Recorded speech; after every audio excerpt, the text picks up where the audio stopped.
ஏசாயா தீர்க்கதரிசன புஸ்தகம் 55 அதிகாரம். ஏசாயா தீர்க்கதரிசன புஸ்தகம் 55 அதிகாரம் 6 வசனத்தை மாத்திரம் வாசிக்க கேட்கலாம். 55 6 வசனம் வாசிக்க கேட்போம். கர்த்தரை கண்டடையத்தக்க சமயத்தில் அவரை தேடுங்கள். 8 வசனம். என் நினைவுகள் உங்கள் நினைவுகள் அல்ல, உங்களுடைய நினைவுகள் அல்ல, உங்களுடைய வழிகள் என் வழிகளும் அல்லவென்று, என்னுடைய வழிகளும் அல்லவென்று கர்த்தர் சொல்லுகிறார். நம்ம அப்படியே தலையிலே வணங்கி இந்த வசனத்தையும் தெய்வம் நமக்கு ஆசீர்வதித்து நமக்கு தரும்படியாக மனிதன் அப்பத்தினால் மட்டுமல்ல, கர்த்தருடைய வாயிலிருந்து புறப்படும் ஒவ்வொரு வார்த்தையிலும் பிழைப்பான் என்று ஆண்டவர் சொல்லியிருக்கிறார். ஹல்லேலூயா, ஹல்லேலூயா, ஹல்லேலூயா, ஹல்லேலூயா. வானம் பூமியும் மாறிடினும் உம் வார்த்தை மாறாதது. வாழ்வின் தீபமாய் வழி நடத்தும் உம் வசனம் நிலையானது.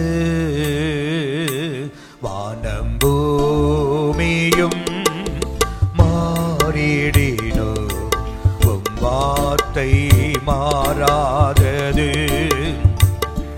வாழ்வின் தீபமாய் வழி நடத்தும் உம் வசனம் நிலையானது.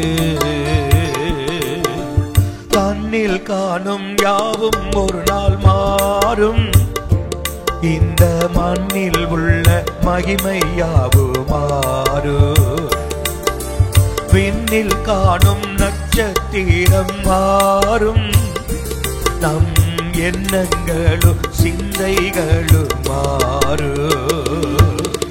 கண்ணில் காணும் யாவும் ஒரு நாள் மாறும், இந்த மண்ணில் உள்ள மகிமை யாவும் மாறும்.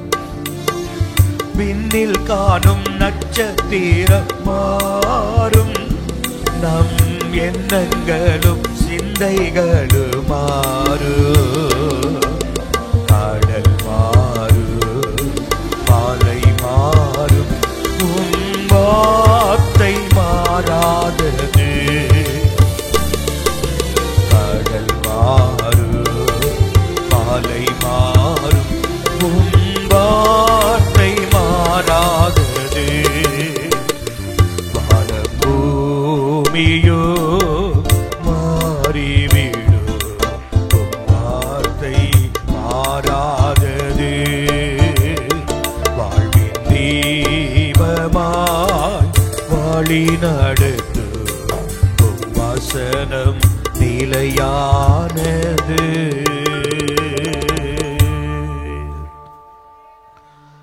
கிருபை உள்ள நல்ல பிதாவே, எல்லாமே மாறக்கூடிய இந்த உலகத்துல என்றுமே மாறாத உடைய நல்ல வார்த்தைய ஒவ்வொரு முறை உடைய சமூகத்தில் வரும்போதெல்லாம் தந்து தந்து தந்து கர்த்தர் எங்களுடைய உள்ளந்தெரியங்களையும் எங்களையும் உற்சாகப்படுத்தி ஒரு நம்பிக்கை உண்டாக்கி நீ நடத்தி வருகிறதற்காய் நாங்கள் உமக்கு நன்றி செலுத்துகிறோம். தொடர்ந்து உடைய நாமம் மகிமைப்படட்டும், இயேசுவின் நாமத்தில் பிதாவே. கர்த்தருடைய பரிசுத்தம் உள்ள நாமம் மகிமைப்படுவதாக. நான் வாசிக்க கேட்ட இந்த வசனத்தில்,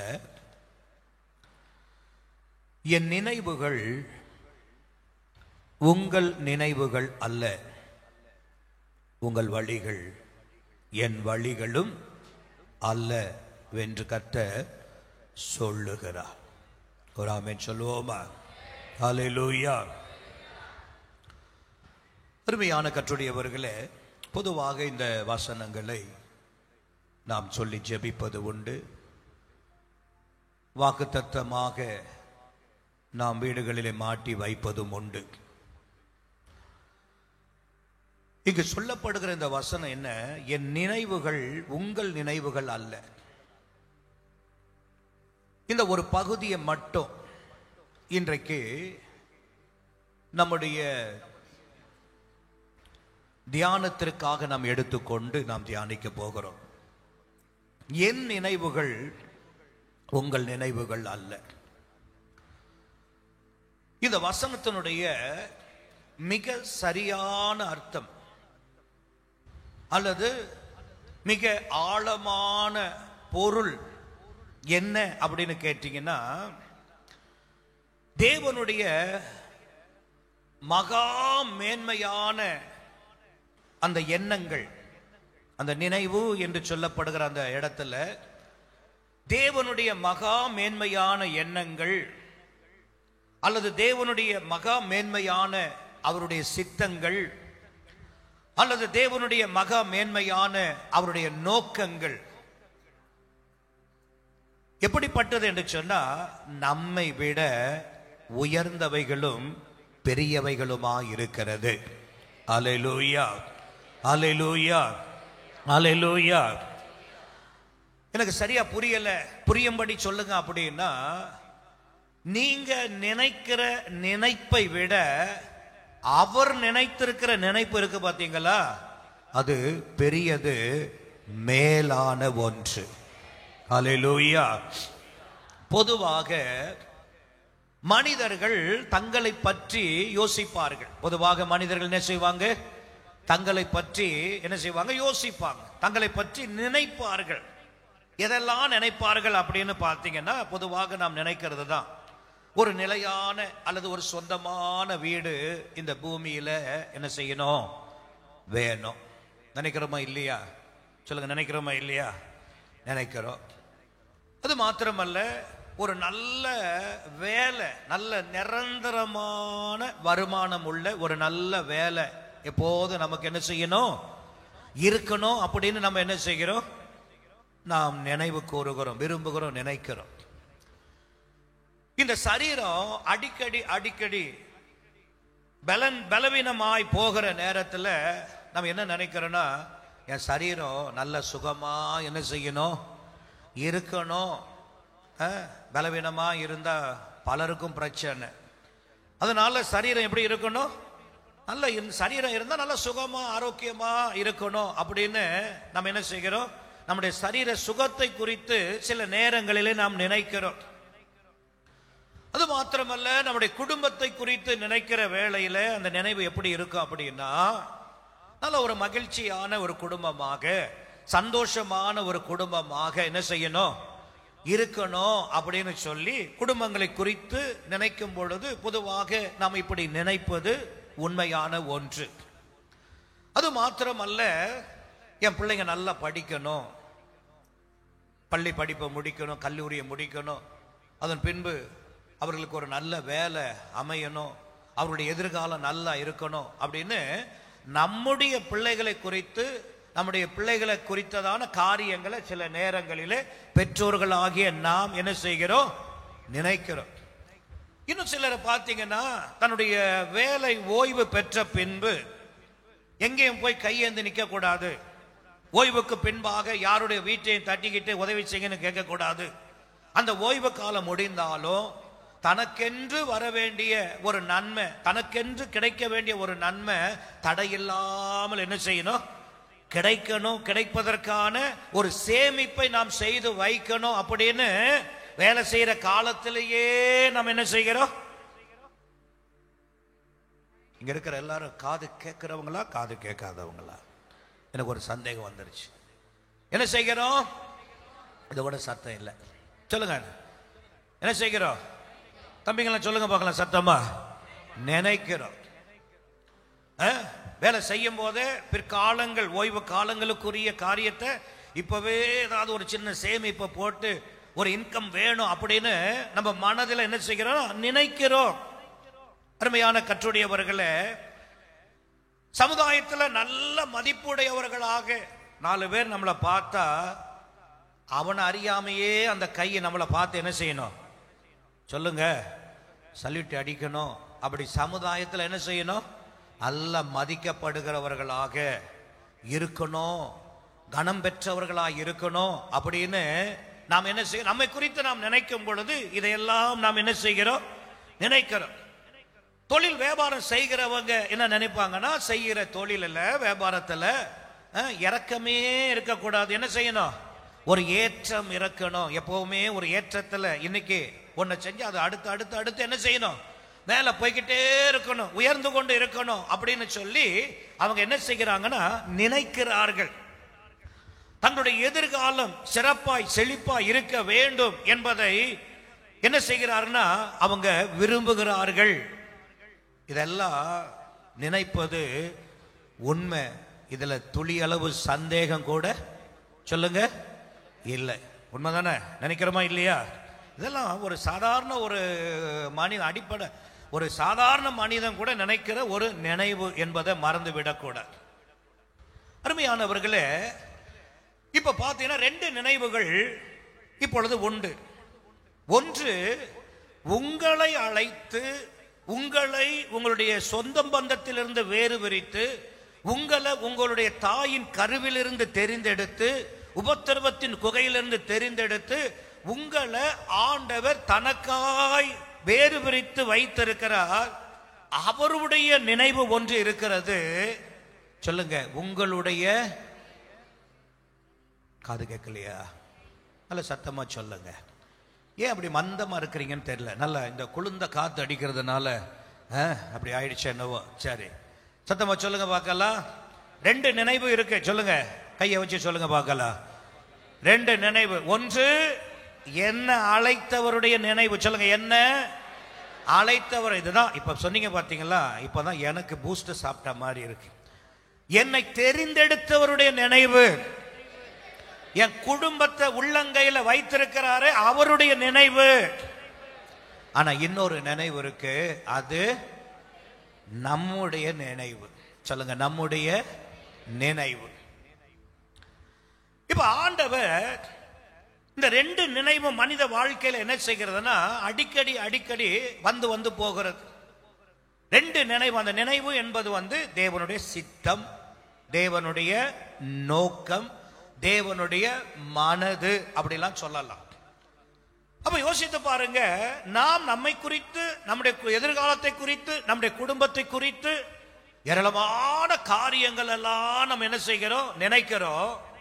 ஆனா நாம் நம்மை குறித்து நினைப்பது போல அவரும் நம்மை குறித்து, நம்முடைய குடும்பத்தை குறித்து ஆண்டவர் என்ன செய்கிறாரு, சத்தமா சொல்லுங்க, நினைக்கிறார். ஆனா இந்த 2 நினைவையும் ஒப்பிட்டு பார்க்கும் போது, நல்லா கவனிக்கிறீங்களா, நிமிர்ந்து உட்காருங்க பார்க்கலாம். இந்த 2 நினைவுகளையும் ஒப்பிட்டு பார்க்கும் பொழுது ஆண்டவர் சொல்லுகிறார், உன் நினைவை விட என் நினைவு சொல்லுங்க பெஸ்டா இருக்கும் அப்படின்றாரு. சொல்லுங்க, எப்படி இருக்கும், பெஸ்டா இருக்கும் அப்படின்னு ஆண்டவர் சொல்றார். அருமையான கற்றுடையவர்களே, இந்த 2 நினைவு நாம் இணைத்து பார்க்கும் பொழுது நம்முடைய நினைவு, நாம் எதெல்லாம் நமக்கு நல்லதா இருக்கும் நினைக்கிறோமோ அதை விட தேவனுடைய நினைவு பெரிய சிறந்ததா இருக்கிறது. விசுவாசிக்கிறவங்க நல்ல சத்தமொரலிலே சொல்லுங்க பார்க்கலாம். நம்புகிறவங்க சத்தமொரலிலே சொல்லுங்க பார்க்கலாம். ஹல்லேலூயா. நான் சொல்லுவேன், மனிதர்களாகிய நாம் நினைக்கிறோம் இல்லையா, இப்ப நான் சொன்ன காரியம் எல்லாம் நினைச்சல, இப்படி நினைத்த இந்த நினைவுகள் எல்லாம் எப்படிப்பட்டதுன்னா குறுகினது. சொல்லுங்க பார்க்கலாம், சத்தமா சொல்லுங்க பார்க்கலாம். நாம் இப்ப நினைச்சோம் பாருங்க, நல்ல சொந்த வீடு இருக்கணும், நல்ல சொந்த வேலை இருக்கணும், தொழில் நல்ல ஆசீர்வாதமா இருக்கணும், பேங்க்ல நல்லா சேர்க்கணும், எல்லா வசதி வாய்ப்பு இருக்கணும், பாக்குறவங்க எல்லாம் கனம் பண்ண நினைக்கணும். பார்த்தீங்களா, இந்த நினைவு நாம் நினைக்கிற, நம்மை பற்றி நம்முடைய குடும்பத்தை பற்றி நினைக்கிற இந்த நினைவு எல்லாம் எப்படிப்பட்டதா, குறுகினதை தான் நாம் நினைக்கிறோம். குறுகினதைத்தான் நாம் நினைக்கிறோம். இந்த குறுகின காரியத்தை தான் ரொம்ப பெருசா நம்ம என்ன செய்கிறோம், நினைக்கிறோம். ஆனா அவருடைய நினைவு எப்படிப்பட்டதுன்னா பறந்து விரிந்து இருக்கிற ஒன்று. இந்த ஆமேன் சொன்னீங்க பார்த்தீங்களா? கர்த்தர் உங்களெல்லாம் ரெட்டிப்பா ஆசீர்வதிப்பார். இதை கேட்டு திரும்ப கொஞ்சம் பேர் சேர்ந்து ஆமேன்னு சொன்னீங்க பார்த்தீங்களா? உங்களே 2 மடங்கு கர்த்தர் ஆசீர்வதிப்பார். இந்த 2 முறையும் கேட்டு சும்மா இருந்தாங்க பார்த்தீங்களா? அவங்களை என்ன சொல்றதுன்னே தெரியல. சரி, அது மாத்திரமல்ல, மனிதனுடைய நினைவு எப்படிப்பட்டது? முதல்ல குறுகினது என்று சொன்ன அதே மனிதனுடைய நினைவு, மனிதனா நம்முடைய நினைவு எப்படிப்பட்டது? நம்முடைய குடும்பத்தை குறித்து நாம் நினைத்து அப்படியே நம்ம உழைச்சாதான், நம்ம வேலை செஞ்சாதான் குடும்பத்தை நடத்த முடியும் அப்படிதான் நினைச்சிட்டு என்ன செய்யறோம்? ஆண்டவரை விட்டு ஆலயத்தை விட்டு ஓடுகிறோம். மனிதனுடைய நினைவு, நம்முடைய நினைவு அடுத்து எப்படிப்பட்டது அப்படின்னா சொல்லுங்க பார்க்கலாம். ஒரு பூரணமான ஒன்று. சொல்லுங்க, நம்முடைய நினைவு எப்படிப்பட்டது? பூரணமான ஒன்று. ஆனா நம்மை குறித்து அவர் நினைக்கிறார் இல்லையா, அந்த நினைவு பரிபூரணமான ஒன்று. பூரணம் வேணுமா, பரிபூரணம் வேணுமா? சொல்லுங்க.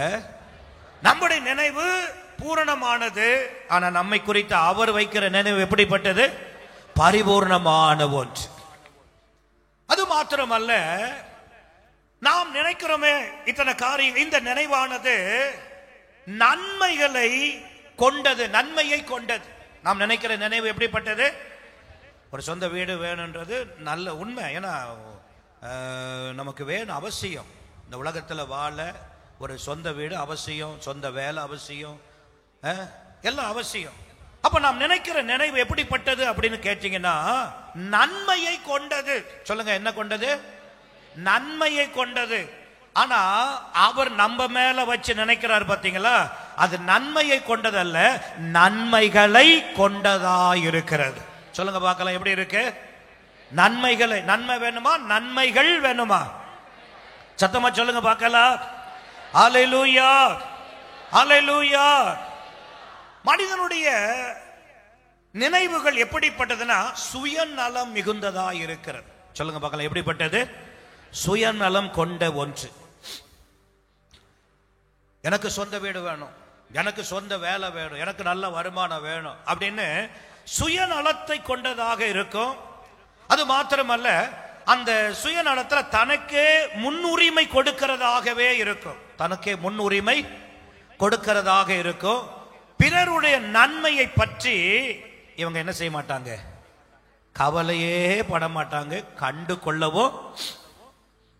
நான் நல்லா இருக்கணும், என் வேலை நல்லா இருக்கணும், என் தொழில் நல்லா இருக்கணும் அப்படின்னு ஒரு சுயநலமான நினைவு தான் அவங்களுக்கு. தான் குடும்பம் வாழணும், தான் பிள்ளைங்க வாழணும், அடுத்தவங்க எப்படி போனா தனக்கு ஒண்ணு இல்லை அப்படின்னு சுயநலவாதிகளாக இருக்கிற நினைவுகள் நம்முடைய நினைவுகள். ஆனா தேவனுடைய நினைவு என்னன்னா அது சுயநலம் இல்லாத நினைவுகள். ஒரு ஆமென் சொல்லுங்க பார்க்கலாம். அப்ப சுயநலம் இல்லாத ஒரு நினைவு என்பது என்ன அப்படின்னு கேட்டீங்கன்னா, பிறர் நலனை முன்னிறுத்தி தனக்கு ஏற்படுகிற ஒவ்வொரு நன்மைகளும் நாமும் அனுபவித்து நம்மை போன்ற அடுத்தவரும் அனுபவிப்பதற்கு கொடுப்பதுதான் அவருடைய நினைவுகள் ஆகும். ஒரு ஆமென் சொல்லுங்க பார்க்கலாம். சந்தோஷமாய் சொல்லுங்க பார்க்கலாம். சத்தமா சொல்லுங்க பார்க்கலாம். ஹல்லேலூயா, ஹல்லேலூயா.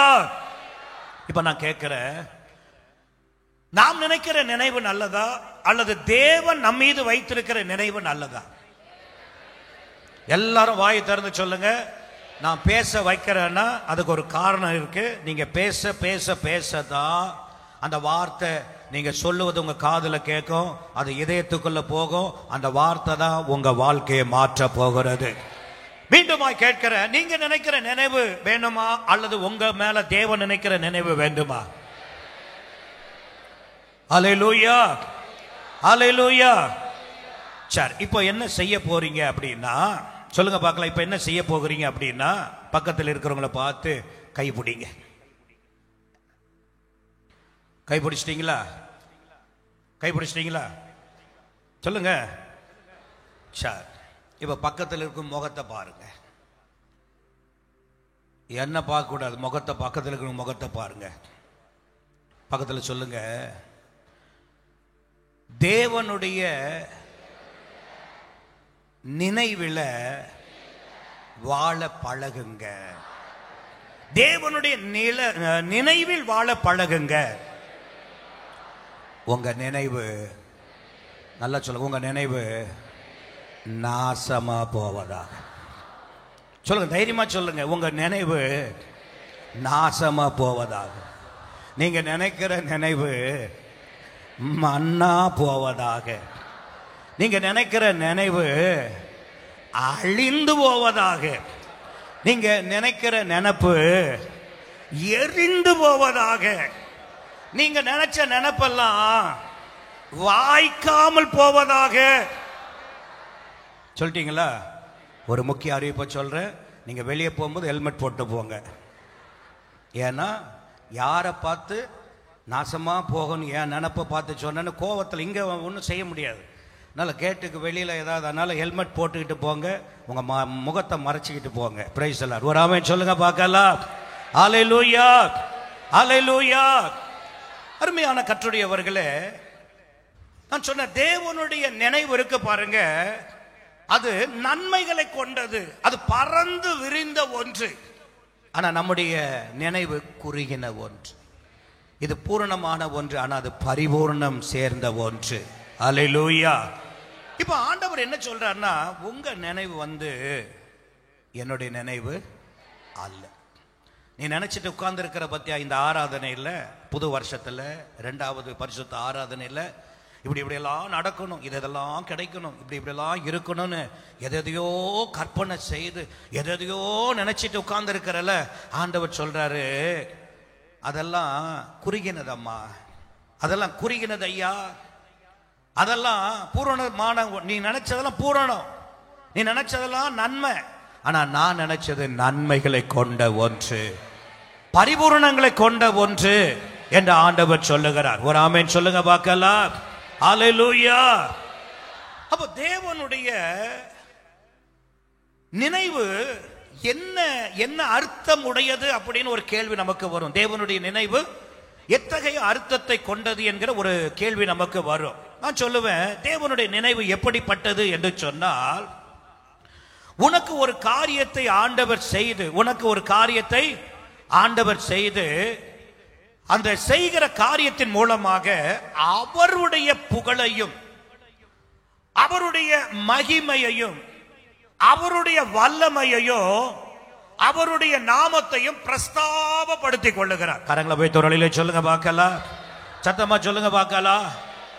அவருடைய நினைவின்படி உன் வாழ்க்கையில, உன் குடும்பத்துல ஒரு காரியத்தை ஆண்டவர் செய்வாரானால், செய்து முடிப்பாரானா, அதுல காலமெல்லாம் மகிமைப்பட போகிறது யாரு அப்படின்னா சொல்லுங்க பார்க்கலாம், தேவாதி தேவர், புகழப்படுகிறவர் அவர், மகிமைப்பட போகிறவர் அவர், அவருடைய வல்லமை பிரஸ்தாபமாக்கப்பட போகிறது. 126ஆம் சங்கீதம் முதல் 2 வசனத்தை இதற்கு ஆதாரமாக வாசிக்க கேட்கலாம். 126 முதல் 2 வசனங்களை வாசிக்க கேட்கலாம். சீயோனின் சிறையிருப்பை கர்த்தர் திருப்பும் போது, சீயோன் என்றால் சபை, சபையினுடைய மக்கள். ஒரு மனிதனுடைய சிறையிருப்பை அல்லது அவன் நினைத்திருக்கிற நினைவுகளுடைய காரியங்கள் எல்லாம் கர்த்தர் மாற்றி, அவர் தன்னுடைய காரியத்தை, தன்னுடைய நினைவை அவனுக்குள்ள வைத்து அந்த சிறையிருப்பை எல்லாம் கர்த்தர் திருப்பும் போது, சொப்பனம் காண்கிறவர்கள் போல் இருந்தோ, சொப்பனம் காண்கிறது போல் அது இருக்கும். அப்பொழுது நம்முடைய வாய் நகைப்பினாலும், நம்முடைய வாய் தேவன் செய்ய நினைத்த ஒரு காரியம், அவர் நினைவில் இருந்த ஒன்றை அவர் செய்யும் பொழுது சொப்பனம் கண்டது போல இருக்குமா, அப்பொழுது நம்முடைய வாயானது நகைப்பு சிரிப்பினாலும், நம்முடைய நாவு ஆனந்த சத்தத்தினாலும், நம்முடைய நாவானந்த ஆனந்தமான சத்தத்தினால், அழுகையின் சத்தம் அல்ல, ஆனந்த சத்தத்தினாலும் நிறைந்து இருந்தது. அப்பொழுது நல்ல கவனிங்க, அப்பொழுது கர்த்தர் இவர்களுக்கு பெரிய காரியங்களை செய்தார் என்று, கர்த்தர் இவர்களுடைய எண்ணத்தின்படி செய்யல, கர்த்தர் அவருடைய நினைவின்படி இவர்களுடைய வாழ்க்கையில பெரிய காரியங்களை செய்தார் என்று புற ஜாதிகளுக்குள்ளே சொல்லிக் கொண்டார்கள். பாருங்க, புற ஜாதிகளுக்குள்ள என்ன சொல்லுவாங்களா, உன் பக்கத்து வீட்டுக்காரங்க சொல்ல போறாங்க உன் வீட்டை பார்த்து, கர்த்தர் இவங்களுக்கு பெரிய காரியத்தை செய்திருக்கிறார். உன்னுடைய எதிர் வீட்டுக்காரங்க சொல்ல போகிறாங்க, எதிர் வீட்டில இருந்து சொல்ல போகிறாங்க, கர்த்தர் உங்களுக்கு பெரிய காரியத்தை செய்திருக்கிறார். உங்க மேல் வீட்டுக்காரங்க சொல்ல போகிறாங்க, கர்த்தர் உங்களுக்கு பெரிய காரியங்களை செய்திருக்கிறார். உங்க கூட பணி செய்கிறவங்க சொல்ல போகிறாங்க, கர்த்தர் செய்கிற காரியத்தை, கர்த்தர் உங்களுக்கு பெரிய காரியங்களை செய்திருக்கிறார் என்று புற ஜாதிகளுக்குள்ளே என்ன செய்வார்களாம், சொல்லி கொண்டார்களாம். உன்னை பார்க்கிறவங்க உன்னுடைய வாழ்க்கையில தேவனுடைய நினைவினால் செய்யப்படுகிற, தேவனுடைய சித்தத்தினால் செய்யப்படுகிற, தேவனுடைய நோக்கத்தினால் செய்ய போகிற மகிமையான பிரம்மாண்டமான காரியத்தை புறஜாதியான ஜனங்கள் சொல்ல போகிறாங்க. உங்களை பார்த்து என்ன செய்ய போகிறாங்க, சொல்ல போகிறாங்க. அப்ப கர்த்தர் தன்னுடைய நினைவில் ஒன்றை செய்வார். ஆனா அது புறஜாதியா இருக்கிற ஜனங்கள் யாரை மகிமைப்படுத்துகிறாங்க, அவங்களுக்கு கர்த்தர்னா யாருன்னு தெரியாதுங்க. கர்த்தர் அவங்க ஒரு நாளும் ஆராதித்தவங்க கிடையாது, கர்த்தரை தேடி வந்து ஜெபித்தவங்க கிடையாது. நாம் கர்த்தர் கர்த்தர்னு ஓடுகிறோம், கர்த்தர் கர்த்தர் என்று ஆராதிக்கிறோம். இதைத்தான் அவங்க பார்த்துட்டு இருக்காங்க. அவங்க பார்த்து கொண்டு இருக்கிற ஒன்று என்னன்னா, எந்த நேரம் கர்த்தர் கர்த்தர்னு ஓடுறாங்களே, எந்த நேரம் ஜெபம் ஜெபம்னு ஓடுறாங்களே அப்படின்னு அவங்க பார்த்துக்கிட்டே இருக்காங்க இல்லையா. இப்போ உனக்கு செய்கிற, அவருடைய நினைவின்படி உனக்கு செய்கிற அந்த காரியம் அவங்க வாய் திறக்கப்பட போகிறது. திறந்து என்ன சொல்ல போகிறாங்களா, கர்த்தர் என்று நம்முடைய தேவனுடைய நாமத்தை அவர்களுடைய வாய் மகிமைப்படுத்த போகிறது. வாழ்வில கர்த்தர் செய்கிற காரியம் அவர்களுடைய வாயினால கர்த்தர் என்ன செய்ய போகிறாங்க, மகிமைப்படுத்த போகிறார். நான் சொல்லுவேன், அவருடைய நினைவில் ஒன்று செய்வாரானா அந்த கனத்தையும் மகிமையும் புகழ்ச்சியும் வல்லமையும் பிரஸ்தாபத்தையும் அவர் எடுத்துக்கொள்ளுவார். நமக்கு எல்லாம் தெரியும், முட்செடியில் மோசையை கர்த்தர் அழைத்தார். அழைக்கும் பொழுது ஒன்று சொன்னார், எகிப்தில் இருக்கிற என் ஜனத்தை நீ விடுதலை ஆக்க நான் உன்னை அழைக்கிறேன். உடனே அவன் வரன்னு வந்தானா, அவன் யோசிக்கிறான். ஏன்னா எகிப்தில் வளர்ந்தவன், அரண்மனையிலே வளர்ந்தவன், எகிப்தினுடைய சூழ்நிலை எப்படிப்பட்டது என்பது அவனுக்கு A to Z வரைக்கும் நல்லாவே தெரியும். எல்லாவற்றையும் அரண்மனையிலே பார்த்தவன். இப்போ அதே எகிப்தில போயிட்டு அதே பார்வோனுக்கு முன்னாடி போய் நின்னுட்டு ஜனங்களை விடுதலை ஆக்கணும், உன்னதான் அனுப்புறேன் அப்படின்னா அவன் சொல்றான், என்னால முடியாது, என்னால முடியாது. ஆனா ஆண்டவர் அவனை விடல. நீதான் சரியானவன் ஏற்றவன் என்று சொல்லுகிறார். அவன் சொல்றான், எனக்கு வாக்கு வல்லவன் அல்ல, என்னால பேச தெரியாது, நான் மந்த நாவு திக்குவாய் உடையவன், வேற யாராவது அனுப்போம், வேற யாராவது அழைச்சிக்கிடும். ஆனா ஆண்டவர் மாறி மாறி விடாதபடி அவனையே தன்னுடைய உன்னத சேவைக்கு கர்த்தர் அழைத்து கொண்டார். ஒரு ஆமென் சொல்லுங்க பார்க்கலாம். இப்ப முதல்ல ஆண்டவர் அவனை ஆயத்தப்படுத்த என்ன செய்கிறார்னா, அவன் கையில் என்னப்பா இருக்கு, ஆடு மேய்க்கிறவன் கையில் என்ன இருக்கும், ஒரு கோல் இருக்கும். உடனே அவன் கோல் இருக்குன்றான், அதை கீழே போடு அப்படின்றாரு. அது உடனே பாம்பாய் மாறுது. உடனே ஆண்டவர் சொல்றாரு, அது வாழைப்பிடி, உடனே அது கோலா மாறுது. இந்த கோழினால நீ என்ன செய்வ, அற்புதத்தை செய்வான்னு அவனுக்கு ஒரு அடையாளத்தை ஆண்டவர் காட்டி கொடுத்துட்டார். இந்த கோலை வைத்துக்கிட்டு தான் பார்வோனுக்கு முன்பாக மோசே போய் நிற்கிறான். என் ஜனத்தை அனுப்பிவிடு, நாங்கள் எங்கள் தேவனுக்கு ஆராதனை செய்யணும் அப்படின்னு சொன்னா, மோசே ஜனங்களை என்ன செய்யல, அனுப்பல. அற்புதம் நடந்துருச்சு, ஆண்டவர் சொன்ன 2வது அற்புதம் நடந்துருச்சு, 7 அற்புதம் நடந்துருச்சு, 8 அற்புதம் நடந்துருச்சு, 9 அற்புதம் நடந்துருச்சு. இதுவரைக்கும் ஜனங்களை அவன் என்ன செய்யல, சத்தமா சொல்லுங்க. நான் கேட்கிறேன், ஆண்டவர் நினைச்சிருந்தா இந்த மோசையை கொண்டு போய் ஒரே அற்புதத்துல இஸ்ரவேல் ஜனங்களை வெளியே கொண்டு வந்திருக்க முடியுமா முடியாதா? சொல்லுங்க, முடியுமா முடியாதா? முடியும். ஒரே அற்புதத்துல. ஏன் கடைசியா செய்த அற்புதத்தை முன்னாடியே சொல்லுங்க செஞ்சு இருந்தா உடனே பார்வோன் என்ன செய்திருப்பா, இங்க போங்கப்பா அப்படின்னு சொல்லி அப்பவே அனுப்பியிருப்பான். அப்ப நான் கேட்கிறேன், அற்புதத்தை பண்ணி அவன் விடல, 2 அற்புதத்தை பண்ணியும் விடல, இப்படி எல்லா அற்புதங்கள் நடக்குது, ஆனாலும் அவர்களை விடல. இப்ப மோசேனுடைய நினைவு என்ன தெரியுமா? என்கிட்ட வந்து நல்லவரை போல பேசுறார். சொல்லுங்க, என்கிட்ட வந்து நல்லவரை போல பேசுற, இந்த கோலை எடுத்துட்டு போப்பா, நீ பேச, அவன் உன்னை என்ன செய்வான், ஜனங்களை விடுதலை ஆக்குவான் என்கிட்ட சொல்றாரு.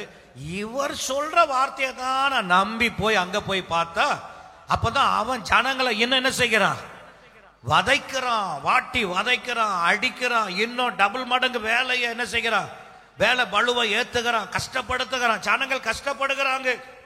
யோசித்து பாருங்க, இவங்கிட்ட ஆண்டவர் நல்லவர் போல பேசுறாரு, ஆனா அங்க போயிட்டு என்ன பண்றாருன்னா பார்வோனுடைய இருதயத்தை சொல்லுங்க கடினப்படுத்துகிற. தேவையா இது? சொல்லுங்க, தேவையா? இங்க வாக்குத்தத்தத்தை கொடுக்கிறாரு, அங்க போனா அந்த வாக்குத்தத்தத்தை நம்பி போனா அங்க நிறைவேற்ற வேண்டியவன் நிறைவேற வந்தா கூட இவரே போய் அவன் இருதயத்தை என்ன செய்கிறாரு, ஏன் இப்படி எல்லாம் ஆண்டவர் பண்ணாரு, ஏன் இப்படி எல்லாம் பண்றாரு அப்படின்னு நீங்க கேட்டீங்கன்னா ஒரே ஒரு காரணம் தான். ஒரே ஒரு காரணம். ஒரே அற்புதத்துல அவங்கள வெளியில கொண்டு வர அவரால் முடியும். ஏன் இதெல்லாம் பண்ணினாரு அப்படின்னா ஒரே ஒரு காரியம். யாத்திராகமம் 9ஆம் அதிகாரம் 16ஆம் வசனத்தை வாசிங்க. 9:16. என்னுடைய வல்லமையை உன்னிடத்தில் காண்பிக்கும்படியாகவும், மோசே உன்னிடத்தில் காண்பிக்கப்படியாகவும், என்னுடைய நாமம் பூமி எங்கும் பிரஸ்தாபமாக்கும்படியாகவும், இந்த பூமியில இருக்கிற எல்லா இடங்களிலும் பிரஸ்தாபமாகும்படியும் உன்னை நான் நிலைநிறுத்தேன். ஏன் இதெல்லாம் நான் செஞ்சேன் தெரியுமா? நீ நினைக்கிற ஒரு அற்புதத்தை கண்ட உடனே விடுதலையா வரணும், ஒரு வாக்குத்தத்தம் வந்த உடனே அற்புதம் நடந்துடும் நீ நினைக்கிற. ஆனா உன் நினைவு என்னுடைய நினைவு அல்ல.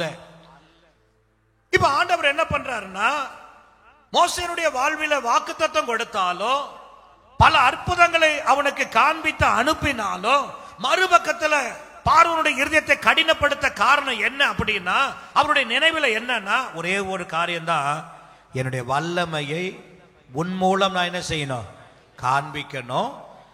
2வது என்னுடைய நாமம் அதன் மூலம் பூமி எல்லாம், இந்த எகிப்தை விட்டு வெளியில வர்ற இந்த பார்வோனுக்கு மாத்திரம் இல்ல, பூமியில இருக்கிற எல்லாரும் என்ன செய்யணும், பார்க்கணும். பிரஸ்தாபப்படுத்துவதற்காகத்தான் இந்த காரியத்தை நான் உனக்கு செய்கிறேன். 10ஆம் அதிகாரம் 1-2 வசனத்தை வாசிங்க. யாத்திராகமம் 10:1-2 வாசிங்க. பின்பு கர்த்தர் மோசேயை நோக்கி, நீ பார்வோனிடத்தில் போ, அவர்கள் நடுவே நான் இந்த அடையாளங்களை செய்யும்படிக்கும் நான் எகிப்திலே நடப்பித்ததையும் நான் அவர்களுக்கு செய்த என் அடையாளங்களையும் நீ உன் பிள்ளைகளின் செவிகள் கேட்கவும். நல்லா கவனிங்க, இந்த காரியத்தை ஆண்டவர் ஏன் இப்படி எல்லாம் தாமதப்படுத்தி இவன் நினைக்கிறது ஒண்ணு, ஆண்டவர் சொன்னாரு போனவன விடுதலை ஆகும் இவன் நினைக்கிறான். ஆனா அவர் நினைவுல ஒன்ன வச்சு செய்யறார். என்ன நினைவு அப்படின்னா, நான் எகிப்திலே நடப்பித்ததையும் நான் அவர்களுக்குள் செய்த என் அடையாளங்களையும், நான் எகிப்தியர்களுக்குள்ள நான் செய்தனே அந்த அடையாளங்களையும் நீ உன் பிள்ளைகளின் செவிகள் கேட்கவும். இந்த அற்புதங்கள் எல்லாம் இனி வருகிற உன் பிள்ளைகளுக்கும் இருக்கிற பிள்ளைகளுக்கும் செவிகள் கேட்கவும், உன் பிள்ளைகளுடைய பிள்ளைகளின் செவிகள் கேட்கவும், உன்னுடைய சந்ததிகளுடைய செவிகளிலே இந்த அற்புதங்கள் எல்லாம் விவரித்து சொல்லும்படிக்கும் நானே கர்த்தர் என்பதை, நான் தான் கர்த்தர் என்பதை நீங்கள் அறியும்படிக்கு நான் அவன் இருதயத்தையும் அவன் ஊழியக்காரரின் இருதயத்தையும் கடினப்படுத்தினேன். அப்போ நல்ல கவனிங்க, இவருடைய நினைவுல ஒன்ன வச்சு செய்யறார். என்ன நினைவு? என்னுடைய நாமம் மகிமைப்படணும் பூமி எங்கும். அதே நேரத்தில் இந்த அற்புதம் எல்லாம் உங்க பிள்ளைகளுடைய பிள்ளைகளுக்கு என்ன செய்யணும், கேட்கணும், அறிவிக்கப்படணும். கர்த்தர் இப்படியெல்லாம் செய்தா என்பதை அறிவிக்கப்படணும் என்கிற ஒரு மேலான திட்டத்தை, நோக்கத்தை, சித்தத்தை நினைவில் வைத்து ஆண்டவர் செய்கிறார். எழுத்தின்படி நாம் ஒருவேளை மோசையா இருந்தா ஒரு அற்புதம் பார்த்திருப்போம், 2 அற்புதம் பார்த்திருப்போம், போதும் ஆண்டவரே இதுக்கு மேல நான் போய் நிக்க மாட்டேன், ஏன்னா நீங்க சொன்ன 2மே என் வாழ்க்கையில் என்ன செய்யல. சொல்லுங்க பார்க்கலாம். நான் சொல்றேன், ஒன்ன சொல்றேன், கர்த்தர் அற்புதத்தின் மேல அற்புதங்களை செய்தும் வாக்கு தத்தத்தின் மேல வாக்கு தத்தங்களை கொடுத்தும் இன்னும் நீ நினைக்கிற காரியம் சரிவர நிறைவேறாமல் ஒருவேளை தடையா இருக்கிறது போல இருக்கு என்றா சோர்ந்து போகாத. அவர் செய்கிற காரியம் உன் வாழ்க்கையில மிக பயங்கரமா இருக்கு, மகிமையா இருக்கு, அது ஆசீர்வாதமா இருக்கு. நீங்கள் 14ஆம் அதிகாரம் 17, 18ஆம் வசனத்தை வாசித்து பாருங்க. 14, 17, 18 வாசிங்க. எகிப்தியர் உங்களை பின்தொடர்ந்து வரும்படி, எகிப்தியர் உங்களை பின்தொடர்ந்து வரும்படி நான் அவர்கள் இருதயத்தை கடினப்படுத்தி, நான் அவர்களுடைய இருதயத்தை கடினப்படுத்தி, பார்வோனாலும் அவன் ரதங்கள் குதிரை வீரர் முதலாகிய அவனுடைய எல்லா ராணுவத்தாலும் மகிமைப்படுவே. பாருங்க என்ன சொல்றாரு பாருங்க. நான் என்ன செய்யணும்பா? நான் என்ன செய்யணும்? மகிமைப்படணும். அவருடைய நினைவுல என்னன்னா, உன்னை வச்சிருக்கிற ஜனத்தை வச்சிருக்கிற எதுக்குன்னா, இவங்க மூலம் நான் என்ன செய்யணும்? ஏன் நாமத்தை மகிமைப்படுத்த. அப்ப அற்புதங்கள் தாமதம் ஆகிறதா? வாக்குத்தத்தங்கள் உடனே நிறைவேறலையா? அதுக்காக சோர்ந்து போக கூடாது. அவர் மகிமைப்படுவதற்கான வேலை வரல. அது வருமானால் செங்கடல் தானாய் பிளக்கும். சத்துருக்கள் வந்து அவர்களை மாண்டு அழிவார்கள். அருமையான கற்றுடையவர்களே, இதத்தான் எகிப்துல இது நடக்குது. நல்லா கவனிங்க. உலகமெல்லாம் பூமி எங்கும் என் நாமம் பிரஸ்தாபப்படணும்னு ஆண்டவர் செய்யறாரு. இது மோசேக்கு விளங்கல. சொல்றதை செய்ய மாட்டேங்கிறாரு. போய் அவமானப்பட்டு வருகிறது போல இருக்கிறது அவனுடைய நினைவில். ஆனா எகிப்துல நடந்த இந்த சம்பவத்தை எரிகோவில் ஒரு வேசி இருக்கிறார், ராகாப் என்கிற ஒரு வேசி இருக்கிறார். அந்த வேசி என்ன பண்றா தெரியுமா? இந்த யோசுவா என்ன பண்றா?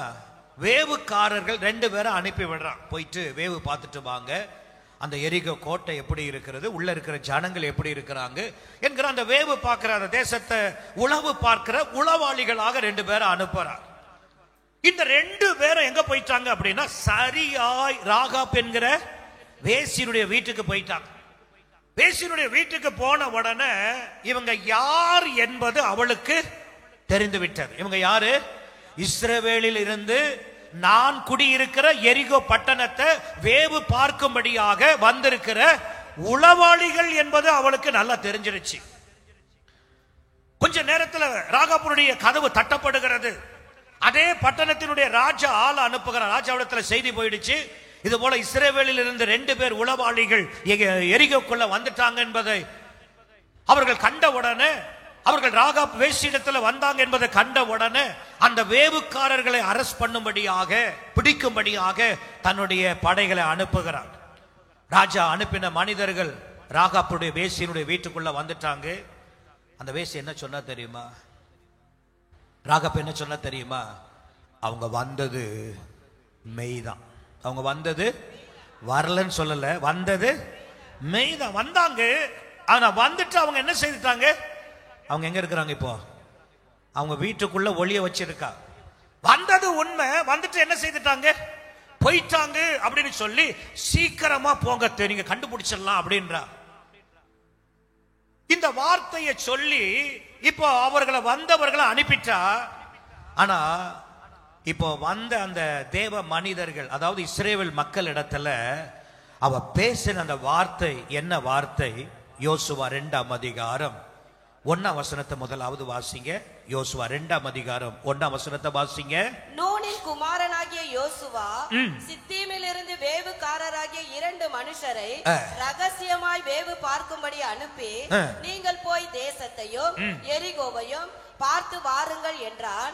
அவர்கள் போய் ராகாப் என்னும் பெயர் கொண்ட வேசியின் வீட்டுக்குள் பிரவேசித்து அங்கே தங்கினார்கள். தேசத்தை வேவு பார்க்கும்படி இஸ்ரவேல் புத்திரரில் சில மனுஷர் இந்த ராத்திரியிலே இங்கே வந்தார்கள் என்று எரிகோவின் ராஜாவுக்கு சொல்லப்பட்டது. சொல்லப்பட்டு ஆட்களை என்ன செய்கிறான்? அவன் அனுப்புகிறான். இப்ப நீங்க 23, 24 வாசிங்க. 23, 24.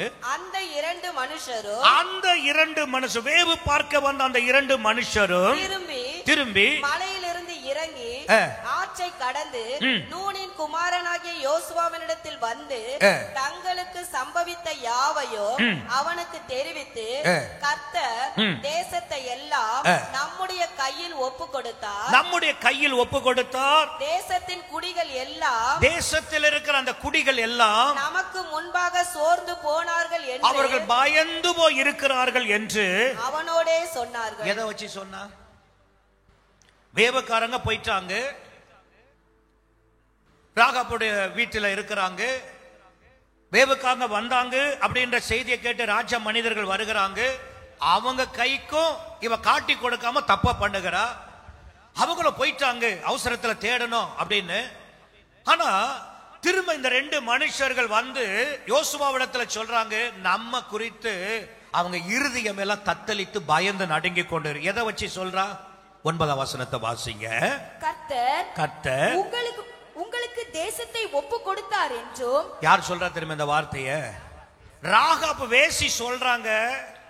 ராகாப் வேசி சொல்றா, தான் இருக்கிற தன்னுடைய பட்டணத்தை கர்த்தர் உங்களுடைய கரத்தில் ஒப்பு கொடுத்தார் என்றும், உங்களை பற்றி எங்களுக்கு திகில் பிடித்திருக்கிறது என்றும், உங்களை குறித்து தேசத்தில் இருக்கிற குடிகள் எல்லா குடும்பங்களும் சோர்ந்து போய் இருக்கிறார்கள். எங்க பட்டணத்தினுடைய நிலவரம் இது என்பதை அறிவேன். நீங்கள் எகிப்திலிருந்து புறப்பட்ட போது, அவ சொல்றா பாருங்க, நீங்கள் எகிப்தில், இவ போய் எகிப்துக்கும், நல்லா கவனிங்க, எகிப்திற்கும் இந்த எரிகோக்கும் உள்ள இடைப்பட்ட தூரம் எவ்வளவு அப்படின்னா 429 கிலோமீட்டர். சொல்லுங்க பார்க்கலாம், எவ்வளவு? 429 கிலோமீட்டர். கிட்டத்தட்ட இங்க உள்ள வேகத்திற்கு நாம் போனா 7 மணி நேரம் ஆகும். 7 மணி நேரம் 7.5 மணி நேரம் ஆகும். ஆனா நீங்க எகிப்துல இருந்து எரிகோவுக்கு போகிற அங்குள்ள ஸ்பீடு என்னன்னா ஒரு 5.5-6 மணி நேரத்திற்குள்ள போய் என்ன செய்யலாம்? சேரலாம். நல்லா கவனிங்க, இவ என்ன சொல்றா, நீங்க எகிப்துல இருந்து புறப்பட்ட போது கர்த்தர் உங்களுக்கு முன்பாக, கர்த்தர் பாருங்க, எரிகோல ஒரு தெய்வம் இருக்குங்க. எரிகோல என்ன இருக்கு? தெய்வம் இருக்கு. எரிகோவில வாழ்றவா, எரிகோ தெய்வத்தை அறிந்தவ சொல்றா, இஸ்ரவேலின் தேவனை குறித்து சொல்றா, கர்த்தர் உங்களுக்கு தேசத்தை ஒப்பு கொடுத்தார் என்றும், கர்த்தர் உங்களுக்கு முன்பாக சிவந்த சமுத்திரத்தின் தண்ணீரை வற்றி போக பண்ணினதையும். பாருங்க, சிவந்த சமுத்திரத்தில் இருந்த தண்ணீரை கூட உங்கள் கர்த்தர் வற்றி போக பண்ணினதையும், நீங்கள் யோர்தானுக்கு அப்புறத்தில், நீங்கள் யோர்தானுக்கு அந்த புறத்தில் சங்காரம் பண்ணின எமோரியனின் 2 ராஜாக்களாகிய, நீங்கள் சங்காரம் பண்ணின 2 ராஜாக்களையும் சீகோனுக்கும் ஓகுக்கும் செய்ததையும் கேள்விப்பட்டோம். என்ன செய்தாளா? இவன் எங்க இருக்கிற? எரிகோக்குள்ளேயே இருந்துகிட்டு எகிப்துல கர்த்தர் செய்கிற அற்புதத்தை, எகிப்துல ஆண்டவர் செய்த செங்கடல 2ஆ பிளந்ததை யாரு பாக்குறா? கேட்கிறா? இதான் ஆண்டவர் சொன்னாரு, என் நாமம் பூமி எங்கும் பிரஸ்தாபப்படும்படி, மகிமைப்படும்படினா நான் இதை செய்யறேன். நீ நினைக்கலாம், எனக்கு வாக்குத்தத்தம் கொடுத்துட்டாரு, நானும் பார்வனிடத்துல போயிட்டேன், ஆனா அந்த வாக்குத்தத்தம் எனக்கு பலிக்கலையே. இரண்டாவது ஆண்டவரிடத்துல வந்த, இரண்டாவது ஆண்டவர் எனக்கு வாக்குத்தத்தம் பண்றாரு, போன்னு சொன்னாரு, அவர் சொல்லிதான் நான் வந்தேன், ஆனாலும் எனக்கு பலிக்கலையே. இப்படியே 8-9 அற்புதங்கள் நடந்தும் இன்னும் எங்களை போக விடலையே. அப்ப வாக்கு பண்ணினவர் என்ன பொய் சொல்றாரா? வாக்கு பண்ணினவர் மாறிவிட்டாரா? அல்லது சொன்னதை மறந்து விட்டாரா?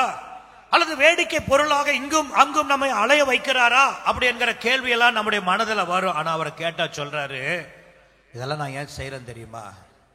என் நாமம் பூமி எங்க என்ன செய்யணும்? பிரஸ்தாபப்படணும். சரியான நேரத்தில் நான் கொடுத்த எல்லா வாக்குகளையும் நிறைவேற்றி தான் தீர்ப்பேன். ஆனா என் சிந்த நினைவு என்ன தெரியுமா? உன் மூலமாக என்னுடைய நாமம் என்ன செய்யணும்?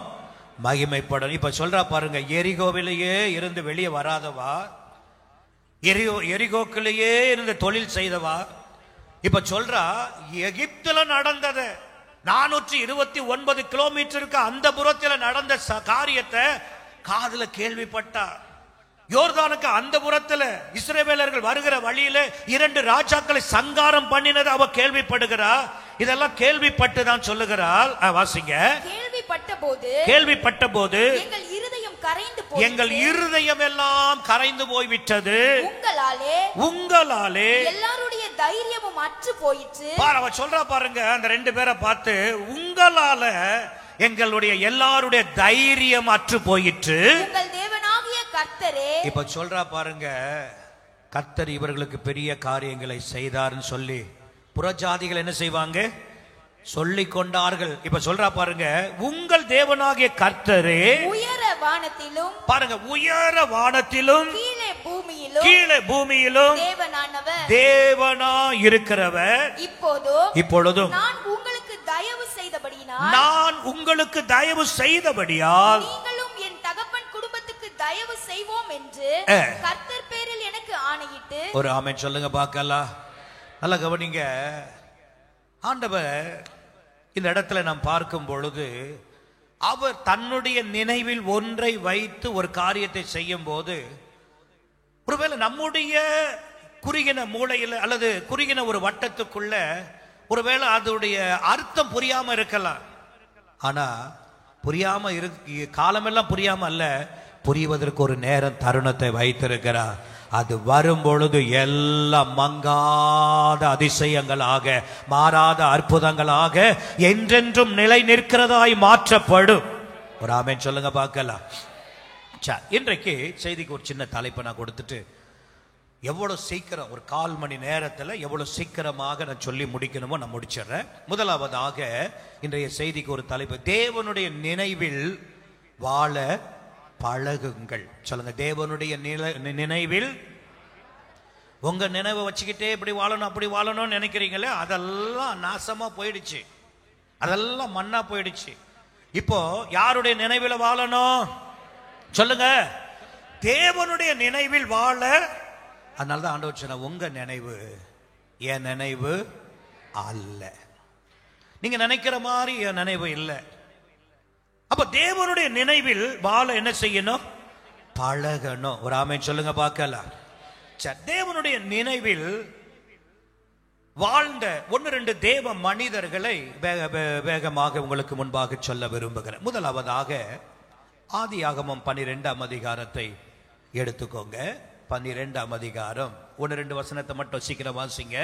கர்த்தர் ஆபிராமை நோக்கி, நீ உன் தேசத்தையும் உன் இனத்தையும் உன் தகப்பனுடைய வீட்டையும் விட்டு புறப்பட்டு நான் உனக்கு காண்பிக்கும் தேசத்துக்கு போ. நான் உன்னை பெரிய ஜாதியாக்கி உன்னை ஆசீர்வதித்து உன் பேரை பெருமைப்படுத்துவேன்.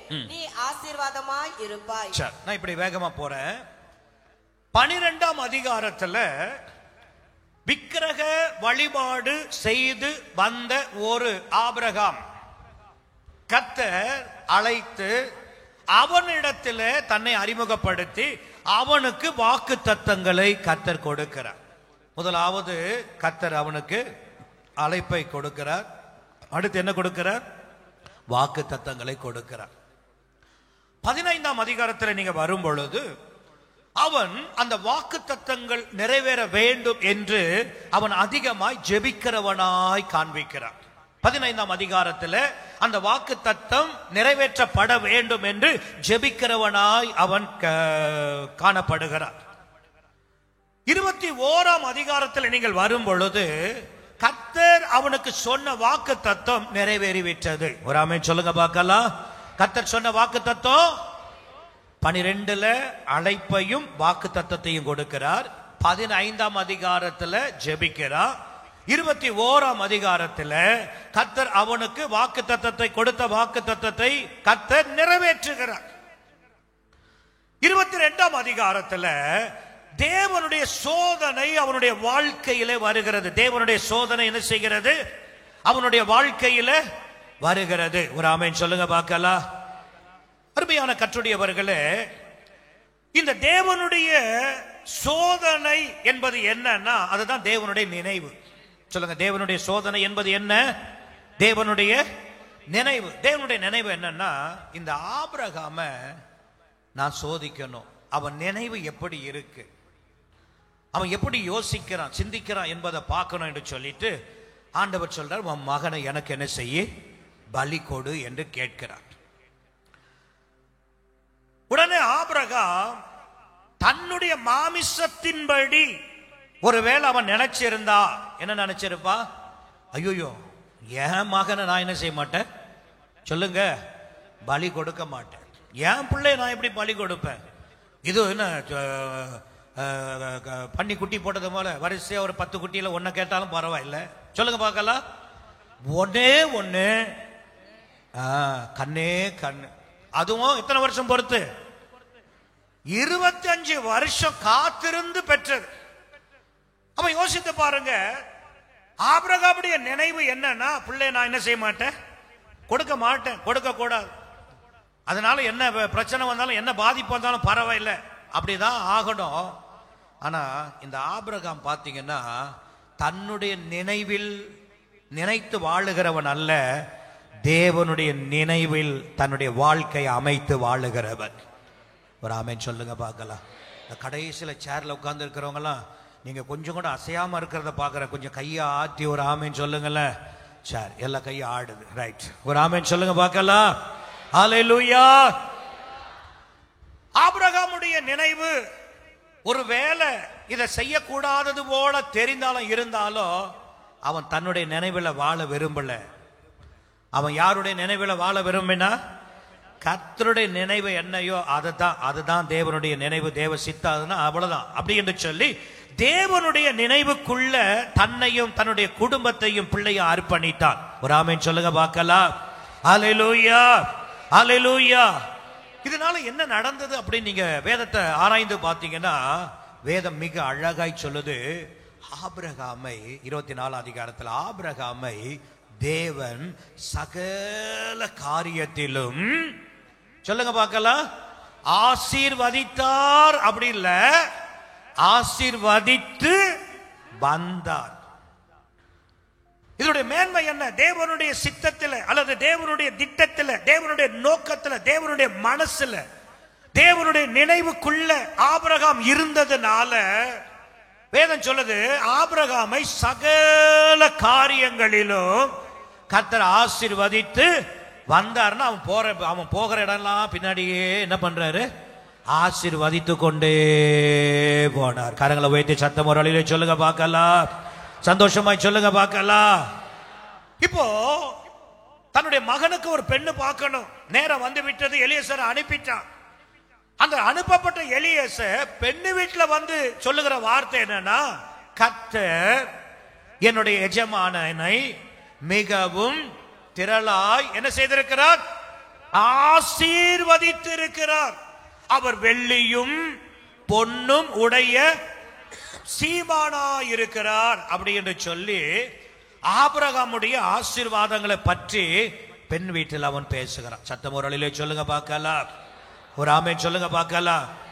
அப்ப என்ன அர்த்தம் அப்படின்னா, தேவனுடைய நினைவில ஒரு மனிதன் வாழ பழகுவானால், ஒருவேளை நம்முடைய நினைவின்படி ஈசாக்கு கொடுப்பது கடினமா இருக்கலாம், அது முடியாததா இருக்கலாம், ஒருவேளை ஒரு துக்கமா இருக்கலாம். ஆனா என்ன வந்தாலும் தேவனுடைய அந்த நினைவில நாம் நம்மை வைத்து விடுவோம் என்று சொன்னா, நான் சொல்லுவேன், அந்த நினைவினுடைய முடிவு என்னன்னா, ஆபிரகாமே உன்னை மாத்திரம் ஆசீர்வதிப்பது என்னுடைய விருப்பம் இல்லை, இந்த பூமியில நீ மாத்திரம் ஆசீர்வாதமா இருக்கிறது என்னுடைய சித்தம் இல்ல, உன் மூலமாகத்தான் இந்த உலகத்தில் இருக்கிற வம்சங்கள் எல்லாம் ஆசீர்வதிக்கப்படணும். ஒரு ஆமென் சொல்லுங்க பார்க்கலாம், சந்தோஷமா சொல்லுங்க பார்க்கலாம்.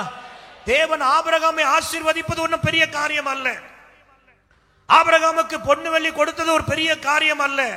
ஆனா பூமியின் ராஜாக்கள் அவன் வம்சத்தில் தோன்றவும், பூமி முழுமையும் பூமியில் இருக்கிற வம்சங்கள் எல்லாம் அவனால் ஆசீர்வதிக்கப்பட வேண்டும் என்பதுதான் தேவனுடைய பெரிதான நினைவு. ஒரு ஆமென் சொல்லுங்க பார்க்கலாம். இப்ப நான் கேட்கிறேன், உங்களுக்கு 1-2 ஆசீர்வாதம் போதுமா? ஒருவேளை ஈசாக்க கொடுக்கல, ஐயோ அந்த உம்முடைய நினைவுல நான் வரல, வாழ விரும்பல அப்படின்னு சொல்லி எனக்கு இதே போதும், இதை வச்சே நான் கொஞ்ச காலம் வாழ்ந்துட்டு போறேன் அப்படின்னா அவன் குடும்பம் வரைக்கும் ஆசீர்வாதமா இருந்துட்டு செத்துட்டு போயிருப்பான். ஆனா இன்னைக்கு பாத்தீங்கன்னா சந்ததி சந்ததியாய் கர்த்தர் ஆசீர்வதித்து இன்றைக்கு இங்க அமர்ந்திருக்கிற நாமும் ஆபிரகாமுடைய சந்ததியின் பிள்ளைகளாகவே இருக்கிறோம். ராமே சொல்லுங்க பார்க்கலாம். ஆபிரகாமுக்கு கொடுத்த வாக்கு தத்தங்களை இன்றைக்கு கர்த்தர் நமக்கு தந்து, ஆபிரகாமுக்கு இட்ட ஆணைகளை கர்த்தர் இன்றைக்கு நமக்கு கர்த்தர் நிறைவேற்றி வருகிறார். அப்ப அவருடைய நோக்கம், நினைவு என்னன்னா, ஆபிரகாமை ஆசீர்வதிப்பது இல்லை, ஆபிரகாமை பெருக பண்ணுவது இல்லை, ஆபிரகாமை சீமானாய் மாற்றுவது அல்ல, ஆபிரகாமுக்கு பொண்ணு வெள்ளியை கொடுப்பது அல்ல. அவன் மூலமாகத்தான் பூமியில் இருக்கிற வம்சங்கள் எல்லாம் என்ன செய்யணும்? ஆசீர்வதிக்கப்படணும். தீர்க்க தரிசனமாய் சொல்லுகிற உனக்கு கர்த்தர் ஒன்னு ஆசீர்வதிக்கிறது ஒன்னு அவர் பார்வைக்கு பெருசு இல்ல. உன் மூலம்தான் அநேகரை கர்த்தர் ஆசீர்வதிக்க போகிற. அதாவது ஒரு பக்கெட் இருக்குன்னு வைங்கள, தண்ணியை திறந்து விட்டுறீங்க, அது நிரம்பின உடனே என்ன செய்யும்? தண்ணீர் என்ன செய்யுது? கீழே சிந்தி ஓடும். ஒரு வாய்க்காலை எடுத்துக்கோங்க, ஒரு வாய்க்கால் அப்படியே இந்த பம்பு செட்ல தண்ணி வருது, ஒரு வாய்க்காலை வெட்டி வெட்டி விடும், அது அப்படியே எவ்வளவு தூரத்திற்கு அந்த தண்ணீர் என்ன செய்கிறது? போய்கொண்டே இருக்கிறது. எவ்வளவு செடிகளை, எவ்வளவு மரங்கள் அதை வாழ வைக்கிறது. நான் சொல்லுவேன், கர்த்தர் உன்னை எப்படி நினைச்சிருக்கிறாருன்னா, இந்த 25ஆம் ஆண்டுல கர்த்தர் உன்னை எப்படி நினைச்சார்? ஒன்னு ஆசீர்வதிக்கிறது இல்ல, உன்னை ஆசீர்வதிக்கிற ஆசீர்வாதத்துல உன்னை சுற்றிலும் ஏராளமான பேர் ஆசீர்வதிக்கப்படும்படியாக கர்த்தர் உன்னை ஆசீர்வதிக்கிறார். ஒரு ஆமென் சொல்லுங்க பார்க்கலாம். அல்லேலூயா, அல்லேலூயா.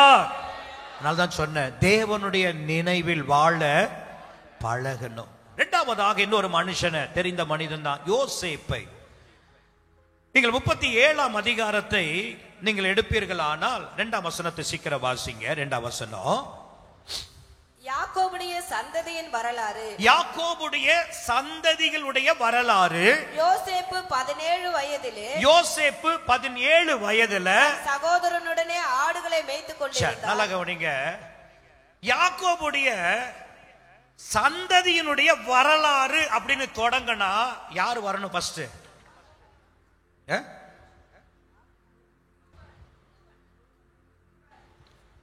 யாக்கோபுடைய சந்ததியின் வரலாறு யாரு வரணும்? யாக்கோபு தான் வரணுமா? யாரு வரணும்னா மூத்த மகனாகிய சந்ததின்னு வந்தா, இப்போ உங்களை கேட்கறாங்க எத்தனை பிள்ளைங்க அப்படின்னு கேட்கறாங்கன்னு வைங்கல, உங்களுக்கு 5 பிள்ளை 3 பிள்ளை இருக்கிறாங்கன்னு வச்சுக்கோங்க. 3 பிள்ளைன்னு சொல்லுவீங்க. என்னென்ன பிள்ளைங்க அப்படின்னா, அடியில இருந்து மேல போவீங்களா, மேல இருந்து வரிசையா வருவீங்களா? அதுதான் வம்சத்தினுடைய அடையாளம்.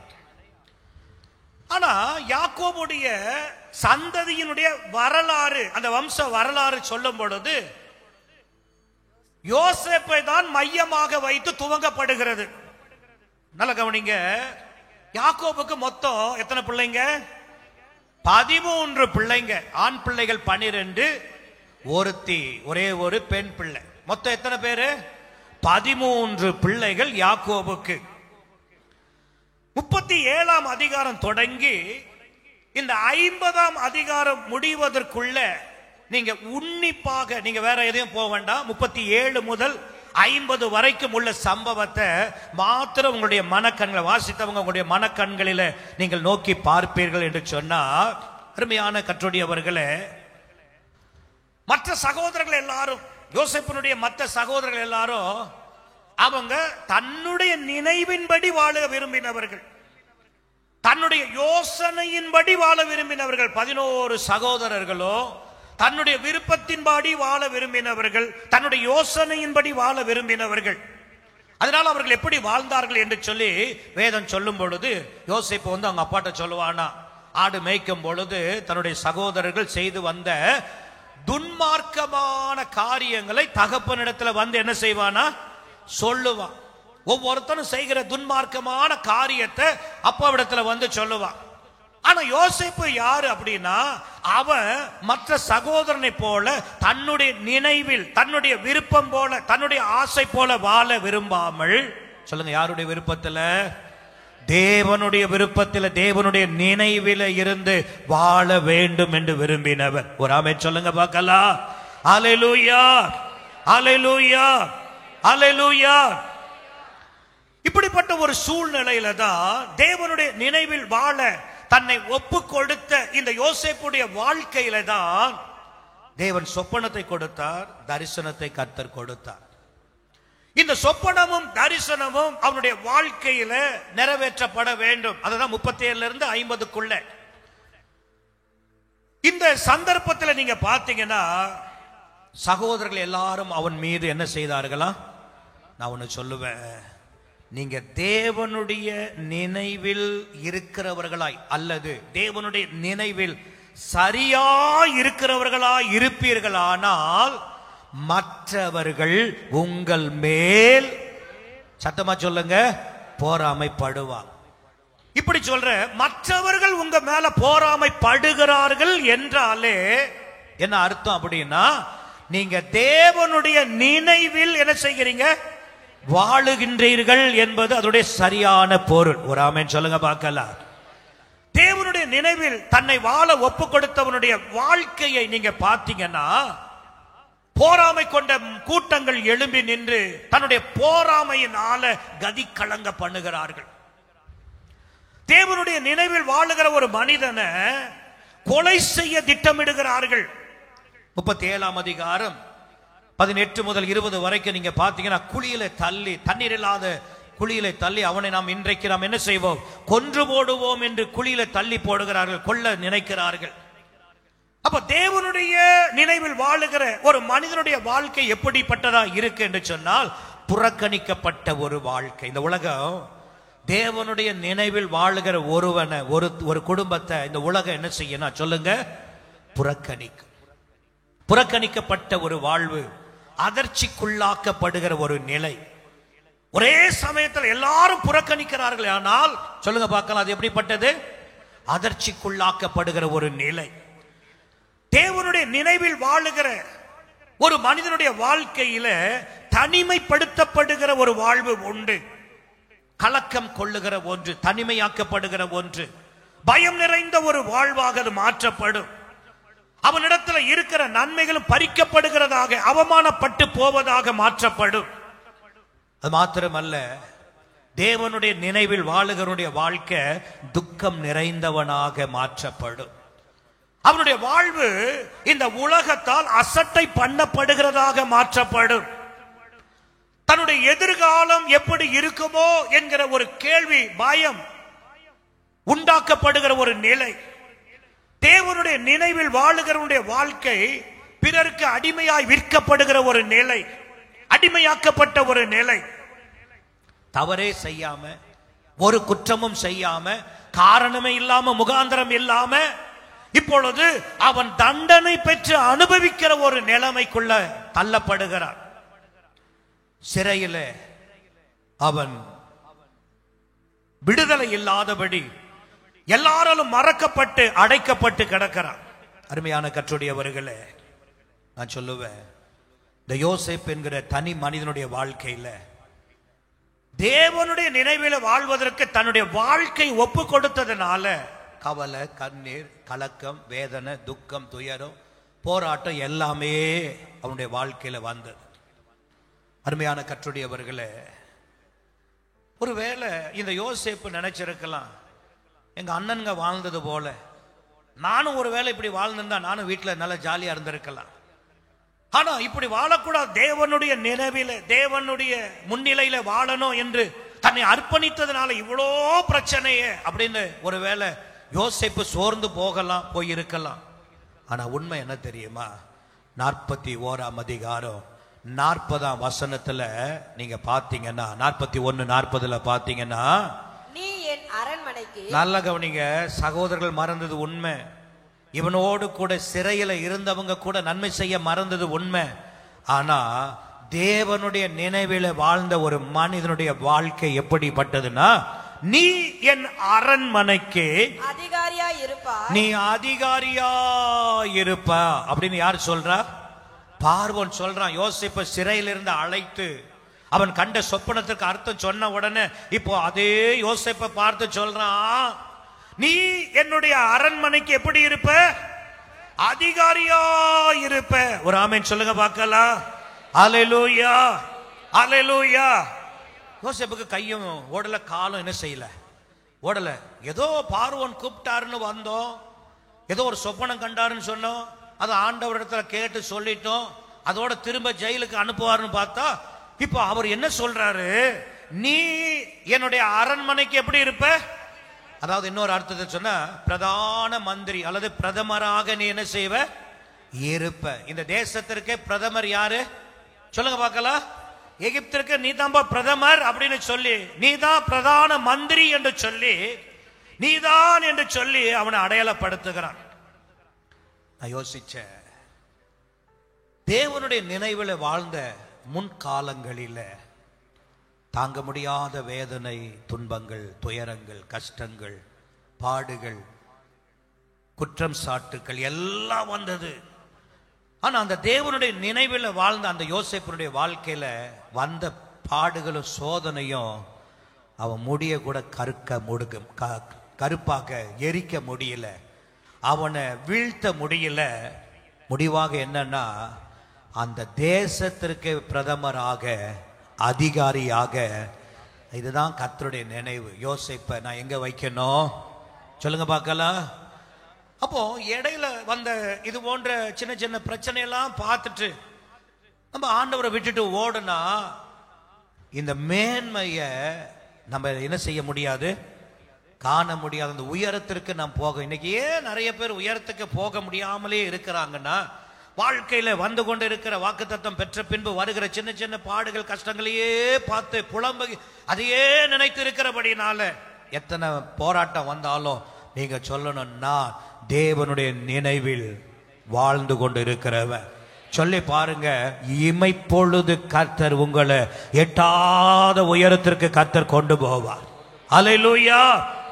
அது மாத்திரமல்ல, நான் யோசித்து பார்த்த இந்த யோசேப்பினுடைய இந்த பார்வன் இந்த வார்த்தை யோசேப்பிடத்தில் சொல்லிட்டான். இந்த தருணத்தை யோசேப்பு எப்படி ஏற்றிருப்பான், எப்படி சிந்திச்சிருப்பான் அப்படின்னு நினைச்சேன். முதலாவது அவனுடைய உள்ளம் நன்றியினால் நிறைந்திருக்கும். நன்றியினால் என்ன செய்திருக்கும்? நிறைந்திருக்கும். என்ன நன்றி அவனுக்கு வந்திருக்கும்? என் வாழ்வில் இத்தனை துன்பங்களும் இத்தனை துயரங்களும் ஆண்டவரினுடைய வாழ்க்கையில அனுமதித்து இன்றைக்கு என்ன இவ்வளவு பெரிய ஸ்தானத்தில் கர்த்தர் என்ன செய்திருக்கிறார்? உயர்த்தி இருக்கிறார். ஆண்டவர் என்னை கைவிடவே இல்லை என்கிற ஒரு நன்றி உணர்வு முதலாவது அவனுக்குள்ள என்ன செய்திருக்கும்? வந்திருக்கும். இரண்டாவதாக ஒரு பதற்றமும் ஒரு உற்சாகமும் அவனுக்குள்ள வந்திருக்கும். சொல்லுங்க. இரண்டாவது பார்வன் சொல்றான், நீ தான் இன்று முதல் என்னுடைய அரண்மனைக்கு நீ அதிகாரிப்பா, நீ தான் தேசத்தினுடைய பிரதமர் அப்படின்னு சொல்லி பதவி கொடுத்துட்டான், முத்திர முகத்தை கொடுத்த எல்லாமே கொடுத்துட்டான். இப்போ இவனுக்கு இரண்டாவது என்னன்னா பதற்றமும் உற்சாகமும் வந்திருக்கு.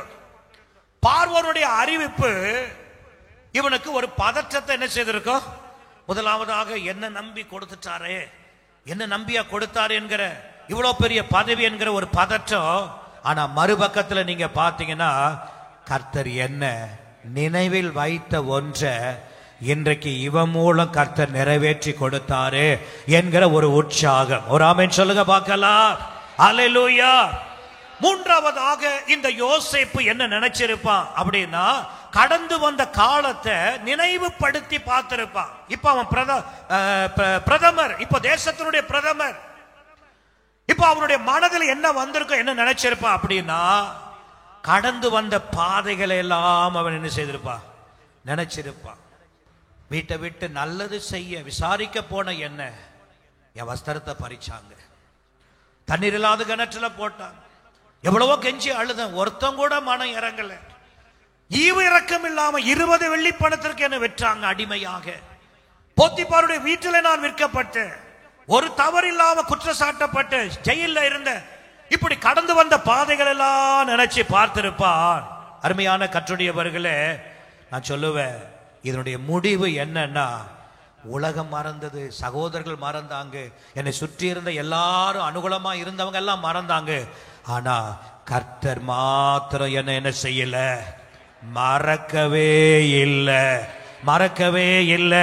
அப்படின்னு அவன் என்ன செய்திருப்பானா, கடந்த கால நிகழ்வுகளை நினைத்து கர்த்தர் என்னை மறக்கல, கர்த்தர் என்னை மறந்து போகல அப்படின்னு கர்த்தரை அவன் பிடித்திருப்பான். நான்காவதாக நான் யோசித்த போது, அவன் விசுவாசத்தினுடைய வலிமை, தரிசனம் ஒரு காலத்துல வந்தது, சொப்பனம் ஒரு காலத்துல வந்தது. ஆனா அந்த தரிசனமும் சொப்பனமும் நிறைவேறுவதற்கு இடைப்பட்ட காலம் மிகுந்த வேதனை, துக்கம், துன்பமான காலம். ஆனா அவன் உள்ளத்துல என்னன்னா, எனக்கு தரிசனம் கொடுத்தவர் உண்மை உள்ளவர், எனக்கு சொப்பனம் தந்தவர் உண்மை உள்ளவர் என்று அந்த வார்த்தையை, அந்த சொப்பனத்தை அவன் விசுவாசித்தான். அந்த விசுவாசத்தினுடைய வலிமையத்தான் இன்றைக்கு அவன் பிரதான மந்திரியாய் மாற்றப்பட்டான். ஒரு ஆமென் சொல்லுங்க பார்க்கலாம். அல்லேலூயா, அல்லேலூயா. நான் சொல்லுவேன், உங்க வாழ்க்கையில ஆண்டவர் எதையெல்லாம் வாக்குத்தத்தமாக கொடுத்தாரோ, தீர்க்க தரிசனமா கொடுத்தாரோ, வேதத்தை வாசிக்கும் பொழுது கொடுத்தாரோ, செய்தியின் மூலம் கொடுத்தாரோ, அல்லது சொப்பனத்தின் மூலம் எதெல்லாம் ஆண்டவர் உங்களுக்கு வாக்கு பண்ணியிருக்கிறாரோ, நான் சொல்லுவேன் இதெல்லாம் நிச்சயம் நிறைவேறும். ஆனா இடையில இருக்கிற காலம் நமக்கு பலவிதமான போராட்டங்களையும் வேதனைகளையும் உண்டாக்குகிறது போல இருந்தாலும், யோசேப்பிடத்துல கற்றுக்கொள்ள வேண்டிய ஒன்று, தேவனுடைய நினைவில் வாழுகிற யோசேப்பு பொறுமையை கையாண்டான், காத்திருந்தான், நம்பிக்கையோடு இருந்தான், விசுவாசித்து இருந்தான், முடிவிலே மகிமையாய் மாற்றப்பட்டான். அது மாத்திரமல்ல, அந்த யோசேப்புக்கு அந்த புதிய பதவியை பார்வோன் கொடுக்கும் பொழுது என்ன நினைச்சிருப்பானா, புதிய வாழ்க்கை இப்பொழுது அவனுக்குள்ளே ஜொலித்து வெளியே வருகிறது. ஒரு ஆமென் சொல்லுங்க பார்க்கலாம். இதுவரைக்கும் அவன் காணாத உயரத்தை, இதுவரைக்கும் அவன் காணாத ஒரு மேன்மை, இதுவரைக்கும் அவன் காணாத ஒரு கனத்தை, இதுவரைக்கும் அவன் நடந்து போகாத ஒரு புதிய பாதைய, ஒரு புதிய அதிகாரத்தை, ஒரு புதிய ஆளுகைய, ஒரு புதிய வழிய கர்த்தர் அவனுக்கு கட்டளையிட்டார். ஒரு ஆமென் சொல்லுங்க பார்க்கலாம். அல்லேலூயா, அல்லேலூயா. நான் சொல்லுவேன், ஏன் ஆண்டவர் யோசேப்பை ஆசீர்வதித்தா? யோசேப்பை மட்டுமா ஆசீர்வதித்தா? நல்லா கவனிங்க, அவனை இந்த பாதைகளிலே பாடுகளுக்கு உட்படுத்தி அவனை ஆசீர்வதிக்கிற அந்த ஆசீர்வாதம் கொடுக்கிற அந்த உயர்வு எதுக்கு தெரியுமா? சொல்லுங்க பார்க்கலாம். பல தேசத்தின் மக்கள் வறுமையில இருந்து என்ன செய்யப்பட, காக்கப்படணும். தன்னுடைய முழு குடும்பம் அழிந்து போகாதபடி தேவன் சொன்ன வார்த்தை நிறைவேறுவதற்காக, தன்னுடைய முழு குடும்பம் பாதுகாக்கப்படுவதற்காக ஒரு மனிதன் தேவனுடைய நினைவில் இருந்தபடியால், தேவனுடைய நினைவின்படி வாழ்ந்தபடியினால கர்த்தர் அவனையும் உயர்த்தி ஆசீர்வதித்து அவன் மூலம் பல தேசத்தின் ஜனங்கள் ஆசீர்வதிக்கப்பட்டாங்க. அவனுடைய முழு குடும்பம் அவனால் பராமரிக்கப்பட்டது. ஒரு ஆமென் சொல்லுங்க பார்க்கலாம். அல்லேலூயா, அல்லேலூயா. நான் சொல்லுவேன், உனக்கு ஒரு உயர்வை கர்த்தர் கொடுத்திருப்பாரானா நீ மாத்திரம் அந்த உயர்வுல இருப்பதற்கு அல்ல. இன்னைக்கு தவறாக பலர் இந்த சந்தர்ப்பத்தை சந்தர்ப்பவாதிகளாய் எடுத்துக் கொள்ளுகிறார். கர்த்தர் உன்னை உயர்த்தி உன்னை ஆசீர்வதிக்கிறார்னா உன் குடும்பம் மாத்திரம், நீ மாத்திரம் ஆசீர்வதிக்கப்படுவதற்காக உன்னை ஆசீர்வதிக்கல. மொர்தெகாய் எஸ்தர் இடத்துல சொல்லுவா, இந்த காலத்தில் நீ மௌனமா இருந்துச்சுன்னா ரட்சிப்பு வேற இடத்துல என்ன செய்யும்? இந்த காலத்துல நீ உதவியா இருப்பதற்காக கர்த்தர் உன்னை என்ன செய்திருக்கலாம்? உனக்கு அந்த ராஜ மேன்மை கிடைச்ச. ஏன் இந்த ராஜ மேன்மை, ஏன் இந்த உயர்வு உனக்கு கிடைச்சதுன்னா, இந்த காலத்துல அழிவில் இருக்கிறவர்களை காப்பாற்றுவதற்காக. அப்ப உன்னை ஆசீர்வதிச்சிருக்கிறார்னா இன்னும் ஆசீர்வாதம் எனக்கே வேணும்னு நினைக்காத. உன் மூலமாய் பலரை ஆசீர்வதிப்பதுதான் தேவனுடைய பிரதான சித்தம். ஒரு ஆமென் சொல்லுங்க பார்க்கலாம். ஆபிரகாமையும் ஆசீர்வதித்த நோக்கம் அதுதான். யோசேப்பையும் தேவன் உயர்த்தின காரணம் அதுதான். இவன் மூலம்தான் தேசத்தின் ஜனங்கள் பாதுகாக்கப்படணும், இவன் மூலம்தான் அவனுடைய குடும்பம் கட்டப்படணும் என்று சொல்லி, அருமையான கர்த்தருடையவர்களே, தாழ்மையாய் சொல்லுகிற தேவனுடைய நினைவில் வாழ பழகுகளுடைய வாழ்க்கையில ஆபிரகாம் பிறருக்கு ஆசீர்வாதமா என்ன செய்தான்? வைக்கப்பட்டான். யோசேப்பு உயர்வின் உச்சத்திலே வைக்கப்பட்டான், பல தேசங்கள் காக்கப்படுவதற்காக. ஒரு ஆமென் சொல்லுங்க பார்க்கலாம். மூன்றாவது ஒரே ஒரு சம்பவத்தை சொல்லி நான் முடிச்சிடுறேன். யோசுவா 2ஆம் அதிகாரம் 1-2 வசனத்தை வேகமா வாசிங்க. யோசுவா 2:1-2. நூனின் குமாரனாகிய யோசுவா சித்தீமிலிருந்து வேவுக்காரராகிய 2 மனுஷரை ரகசியமாய் வேவு பார்க்கும்படி அனுப்பி, நீங்கள் போய் தேசத்தையும் எரிகோவையும் பார்த்து வாருங்கள் என்றான். அவர்கள் போய் ராகாப் என்னும் பெயர் கொண்ட வேசியின் வீட்டுக்குள் பிரவேசித்து அங்கே தங்கினார்கள். தேசத்தை வேவு பார்க்கும்படி இஸ்ரவேல் புத்திரரில் சில மனுஷர் இந்த ராத்திரியிலே இங்கே வந்தார்கள் என்று எரிகோவின் ராஜாவுக்கு சொல்லப்பட்டது. நல்லா கவனிங்க, நான் இதை விளக்குறேன். எரிகோவில் இருக்கிற ராகாப் பேசி இடத்துல 2 பேர் வந்துட்டாங்க. ஒருவேளை தன்னிடத்துல வந்த அந்த மனிதர்களை வீட்டுக்குள்ள வச்சு பூட்டிட்டு பட்டணத்தில் இருக்கிற ஜனங்களை அழைத்து கொண்டு வந்து காண்பிக்க அவளால முடியுமா முடியாதா? சொல்லுங்க பார்க்கலாம். நிச்சயம் முடியும். இவ அந்த பட்டணத்தினுடைய எஜமாட்டியா இருக்கிற, அந்த பட்டணத்தில் வாழுகிற குடி உரிமை பெற்றவளா இருக்கிறா. ஆனா வந்தவங்க 2 பேரும் யாருன்னா வேவுக்காரர்கள். இன்னொரு தேசத்தில் இருந்து தன்னுடைய தேசத்தை, சொந்த தேசத்தை வேவு பார்க்க வந்தவர்கள். ஆனா அவளுக்கு நல்லா தெரியும் தேவனுடைய நினைவு என்னன்னா, நான் குடியிருக்கிற இந்த பட்டணத்தை கூட கர்த்தர் அவங்க கையில தான் என்ன செய்ய போகிறார், கொடுக்க போகிறார் என்பதை முதலாவது அவள் தெளிவா என்ன செய்திருந்தால், அறிந்து இருந்தாள். அருமையான கர்த்தருடையவர்களே, கொஞ்சம் யோசித்து பாருங்க. எரிகோவிலே வாழ்ந்தவளா இருந்த போதும் அவள் இஸ்ரவேலுக்கு உதவி செய்கிறவளாக காணப்படுகிறாள். தன் உயிருக்கு ஆபத்து ஏற்படுத்தி கொண்டு தேவ ஜனங்களுக்கு உதவி செய்கிறார். ஒருவேளை உன் வீட்டில் 2 பேர் வந்தாங்கன்னு ராஜா அனுப்பின மனிதர்கள் உள்ள வராங்க, அவ வாசலே நின்று தடுத்து சொல்றா, வந்தது உண்மைதான், ஆனா என்ன செய்தாங்க, போயிட்டாங்க. அவங்க போயிட்டாங்க உண்மை. ஒருவேளை போகாம, ஒருவேளை உள்ள வரணும்னு நாங்க பார்க்கணும் அப்படின்னு உள்ள வந்தா யாரை பார்த்திருப்பாங்க? உளவாளி 2 பேரை, யோசுவா அனுப்பின 2 பேரை பார்த்திருப்பாங்க. அப்போ அவ யோசித்திருக்கணும், தன்னுடைய உயிருக்கு ஆபத்து ஏற்படுத்தி கொண்டு தேவனுடைய ஜனங்களுக்கு அவள் என்ன செய்கிறார், உதவி செய்கிறார். உளவாளிகளை அவள் பாதுகாக்கிறவளா இருந்தார். நான் சொல்லுவேன், இவ யார் அப்படின்னா தேவனுடைய மகத்துவத்தை அறிந்தவள். எகிப்தில தேவன் செய்த காரியத்தை அறிந்தவள், செங்கடலை பிளந்ததை அறிந்தவள். யோசித்து பாருங்க.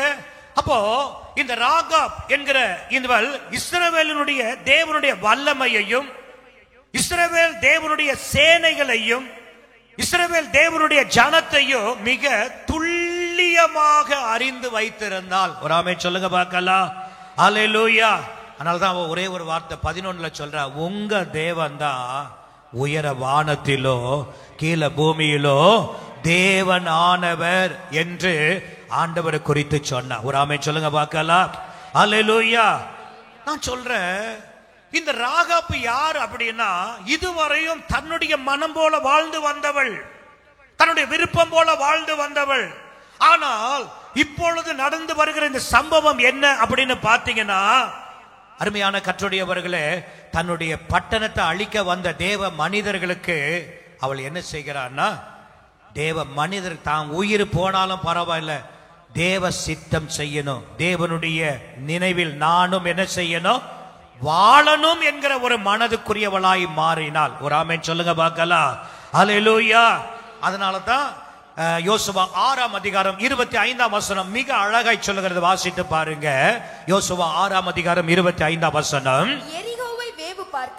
எரிகோவை வேவு பார்க்க யோசுவா அனுப்பின ஆட்களை ராகாப் என்னும் வேசி மறைத்து வைத்தபடியினால் அவளையும் அவள் தகப்பன் வீட்டாரையும் அவளுக்குள்ள யாவையும் யோசுவா உயிரோடே வைத்தான். உயிரோடு அந்த எரிகோவை பிடிக்கும் பொழுது யோசுவா இவர்களை உயிரோடு வைத்தான். அவள் இந்நாள் வரைக்கும் இஸ்ரவேலின் நடுவிலே குடியிருந்தாள். ஒரு ஆமென் சொல்லுங்க பார்க்கலாம். இவள் யார்? தவறான வாழ்க்கை உடையவளா இருந்தாள். இந்த ராகாப்பு யார்? அந்நிய பட்டணத்தை சார்ந்தவளா இருந்தாள். எரிகோ அழிந்து போன போது இவ குடும்பம் மாத்திரம் அழியாமல் பாதுகாக்கப்பட்ட காரணம் என்னன்னா, சொல்லுங்க பார்க்கலாம், கர்த்தருடைய நினைவிலே வாழ தன்னை என்ன செய்தா, ஒப்பு கொடுத்து வாழ்ந்தார். ஒரு ஆமென் சொல்லுங்க பார்க்கலாம். அதனாலதான் வேதம் அழகாய் சொல்லுது, அவள் எரிகோ ஜனங்கள் அழிக்கப்பட்டாங்க, ஆனா இவ என்ன செய்யல, அழிக்கப்படாமல் இஸ்ரவேலர் நடுவில் என்ன செய்தால், குடியிருந்தால். ஒரு ஆமென் சொல்லுங்க பார்க்கலாம். அப்ப தேவனுடைய நினைவில் வாழ வந்ததினால அவளுடைய வாழ்க்கை முற்றிலுமாக என்ன செய்தது, மாறி போனது. ஒரு மறுவாழ்வு பெற்றவளாக இப்பொழுது இஸ்ரவேல் ஜனத்தோடு கூட அவள் வாழுகிறவளாய் மாற்றப்பட்டாள். இதை விட மேலான ஒன்று என்னன்னா, மத்தேயு 1ஆம் அதிகாரம் 5ஆம் வசனத்தை எடுத்து வாசித்து பாருங்க. 1ஆம் அதிகாரம் 5ஆம் வசனம். சல்மோன் போவாசை ராகாபினிடத்தில் பெற்றான். ராகாபிடத்தில் பெற்றான். நான் இப்படி சொல்றேன், இயேசு கிறிஸ்துனுடைய வம்ச வரலாற்றுல இப்ப யார் இடம் பிடிக்கிறா சொல்லுங்க, யார் இடம் பிடிக்கிறா? இந்த ராகாப் என்கிற வேசி இயேசு கிறிஸ்துனுடைய வம்ச வரலாற்றில் ராகாப்பு இடம் பிடித்தாள் என்று வேதம் சொல்லுகிறது. அருமையான கற்றுடையவர்களே, நான் தாழ்மையாய் சொல்றேன், மூன்றாவதாக ராகாப் அழிக்கப்பட வேண்டியவள் தான். ஆனால் காக்கப்பட்டதின் ரகசியம் என்னன்னா, அவ தன் மனம் போல வாழ்ந்தது உண்மை, இருந்தது உண்மை. ஆனா ஒரு நாள் உயர வானத்திலும் கீழே பூமியிலும் கர்த்தர் தான் தெய்வம் என்பதை அறிந்தவளாக, தன்னுடைய வாழ்க்கை மாற்றினவளாக, தேவனுடைய நினைவில் வாழுகிறவளாக தன்னை முற்றிலும் அர்ப்பணித்ததினால இயேசு கிறிஸ்துடைய வம்ச வரலாறு பட்டியலில அவளும் இடம் பிடித்தாள். ஒரு ஆமென் சொல்லுங்க பார்க்கலாம். சந்தோஷமாய் சொல்லுங்க பார்க்கலாம். சொல்லுங்க, உங்களுடைய நினைவெல்லாம் நீங்களே சொல்லுங்க. உங்க நினைவெல்லாம் சத்தமா உங்க நினைவெல்லாம் என்ன சொல்ல மாட்டேங்கிறீங்க? போட்டோம், மண்ணா போட்டோம், நாசமா போட்டோம், தேவனுடைய நினைவுக்குள்ள வந்துருங்க. அந்த நினைவு மகிமையானது. அல்லேலூயா. அதனால தான் ஆண்டவர் சொன்னார், உங்க நினைவு என் நினைவு அல்ல. வானத்திற்கு பூமிக்கு வானம் எவ்வளவு உயர்ந்ததோ அதுபோல உங்க நினைவை விட என் நினைவு உயர்ந்ததா இருக்கிறது. நம்ம எல்லாரும் அப்படி எழுந்து நிற்கலாம். எல்லாரும் எழுந்து நிற்போம். யாரும் பேசக்கூடாது, யாரும் வெளியில போக கூடாது. ஒருவரும் எழுந்து வெளியே போக கூடாது. வாசல்ல நில்லுங்க.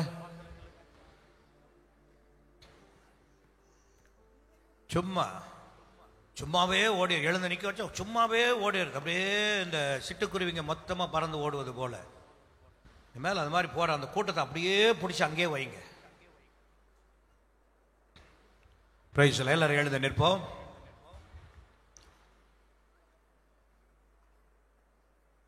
இன்றைய தியானத்தில் நாம் கற்றுக்கொள்ளக்கூடிய ஒன்று, நீ உன்னை குறித்து நினைக்கிற நினைவை விட, நீ உன் பிள்ளைகளை குறித்து நினைக்கிற நினைவை விட, நீ உன் குடும்பத்தை குறித்து நினைக்கிற நினைவை விட, நீ உன் ஊழியத்தை குறித்து நினைக்கிற நினைவை விட, நீ உன் தொழிலையோ வியாபாரத்தை குறித்து நினைக்கிற நினைவை விட, ஆண்டவர் சொல்ல என் நினைவு வேறப்பா, வேற. உன் நினைவு குறுகினது, என் நினைவு பறந்து விரிந்தது. உன் நினைவு பூரணமானது, என் நினைவு பரிபூர்ணமானது. உன் நினைவின் காரியம் நன்மைகள், ஆனா என்னுடைய நினைவுகள், உன்னுடையது நன்மை, என்னுடையது நன்மைகள். அருமையான கற்றுடையவர்களே, ஆபிரகாம், யோசேப்பு, ராகாப், இவங்கெல்லாம் யாரு? ஆபிரகாம் விக்கிரக வழிபாட்டில் உழன்று போய் கடந்தவன். யோசேப்பு எல்லாரால கைவிடப்பட்டு ஒதுக்கப்பட்டு கடந்தவன். ராகாப்பு சொல்லவே வேணாம். ஆனா இவங்கெல்லாம் எப்படி ஒரு பெரிய ஆசீர்வாதத்திற்குரியவர்களாய் மாறினாங்கன்னா, இவங்க நினைவை முற்றிலும் அழிச்சிட்டு தேவ நினைவில் வாழ்வதற்காக தன்னை ஒப்பு கொடுத்தபடினால. வாலிப தம்பி தங்கைகளுக்கு நான் சொல்றேன், உங்க மனசுல 1000 எண்ணம் இருக்கலாம், 1000 யோசனை இருக்கலாம், 1000 திட்டத்தை நீங்க போட்டு வைக்கலாம், அதெல்லாம் மண்ணா போகும். ஆனா தேவனுடைய திட்டத்துல, தேவ நினைவுக்குள்ள நீங்க இருப்பீங்கன்னா, காலமெல்லாம் உங்களுடைய வாழ்க்கை கனி உள்ளதாய், ஆசீர்வாதம் மிகுந்ததாக, செழிப்புள்ளதாக, சிறப்புள்ளதாக மாற்றப்படும். ஊழியம் செய்கிற ஊழியர்களுக்கு சொல்லுகிற, உங்க நினைவின்படி நீங்க செய்கிற ஊழியத்தை விட தேவனுடைய நினைவில வந்து செய்வீர்களானா உங்க ஊழிய மகிமையா இருக்கும், மகிமையா இருக்கும். எத்தனை பேர் விசுவாசிக்கிறீங்க? ஒரே ஒரு வார்த்தை, ஆண்டவரே என் நினைவை எல்லாம் அழிச்சிட்டு, என்னை குறித்து என் குடும்பத்தை குறித்து நான் போட்ட திட்டத்தெல்லாம் நான் அழிச்சிட்டு உம்முடைய நினைவுக்குள்ள நான் வந்துடுறேன், உம்முடைய நினைவுக்குள்ள நான் வந்து இருந்துடுறேன் சொல்லுங்க பார்க்கலாம். கர்த்தர் உங்களுடைய வாழ்க்கையை கர்த்தர் தலைகீழாய் புரட்டி போட போகிறார், மாற்றி காட்ட விரும்புகிறார். அல்லேலூயா. நல்ல கரங்களை தட்டி தேவனை மகிமைப்படுத்துவோம். அல்லேலூயா. ஓரா மகானா சந்தலர திவியானா மகபௌரிபியானமா. அல்லேலூயா, அல்லேலூயா, அல்லேலூயா, அல்லேலூயா, அல்லேலூயா, அல்லேலூயா, அல்லேலூயா. யோசேப்பு நினைச்சிருப்பா, இருள் மேல இருள் என்னை வந்து சூழ்ந்து கொள்ளுகிறது, இந்த இருளான நிலைமையிலே நான் தத்தளித்துக் கொண்டு இருக்கிறேனே, இந்த இருளே என் வாழ்க்கையிலே வேதனை உண்டாக்கி கொண்டது என்று ஒருவேளை நினைச்சிருக்கலாம். ஆனாலும் அவன் தேவனுடைய சித்தம் தான் என் வாழ்க்கையில நிறைவேறணும்னு தன்னை முழுமையை அர்ப்பணித்து காத்திருந்து பொறுமையா இருந்தபடியினால தேவனுடைய நினைவு அவன் வாழ்க்கையை மாற்றிவிட்டது. உன்னையும் கர்த்தர் அப்படி மாற்றுவா, உன் குடும்பத்தை கர்த்தர் மாற்றுவா. விசுவாசிக்கிறவங்க எல்லாம் கரங்களை தட்டி கர்த்தரை ஸ்தோத்திரிப்போம். நன்றி அப்பா.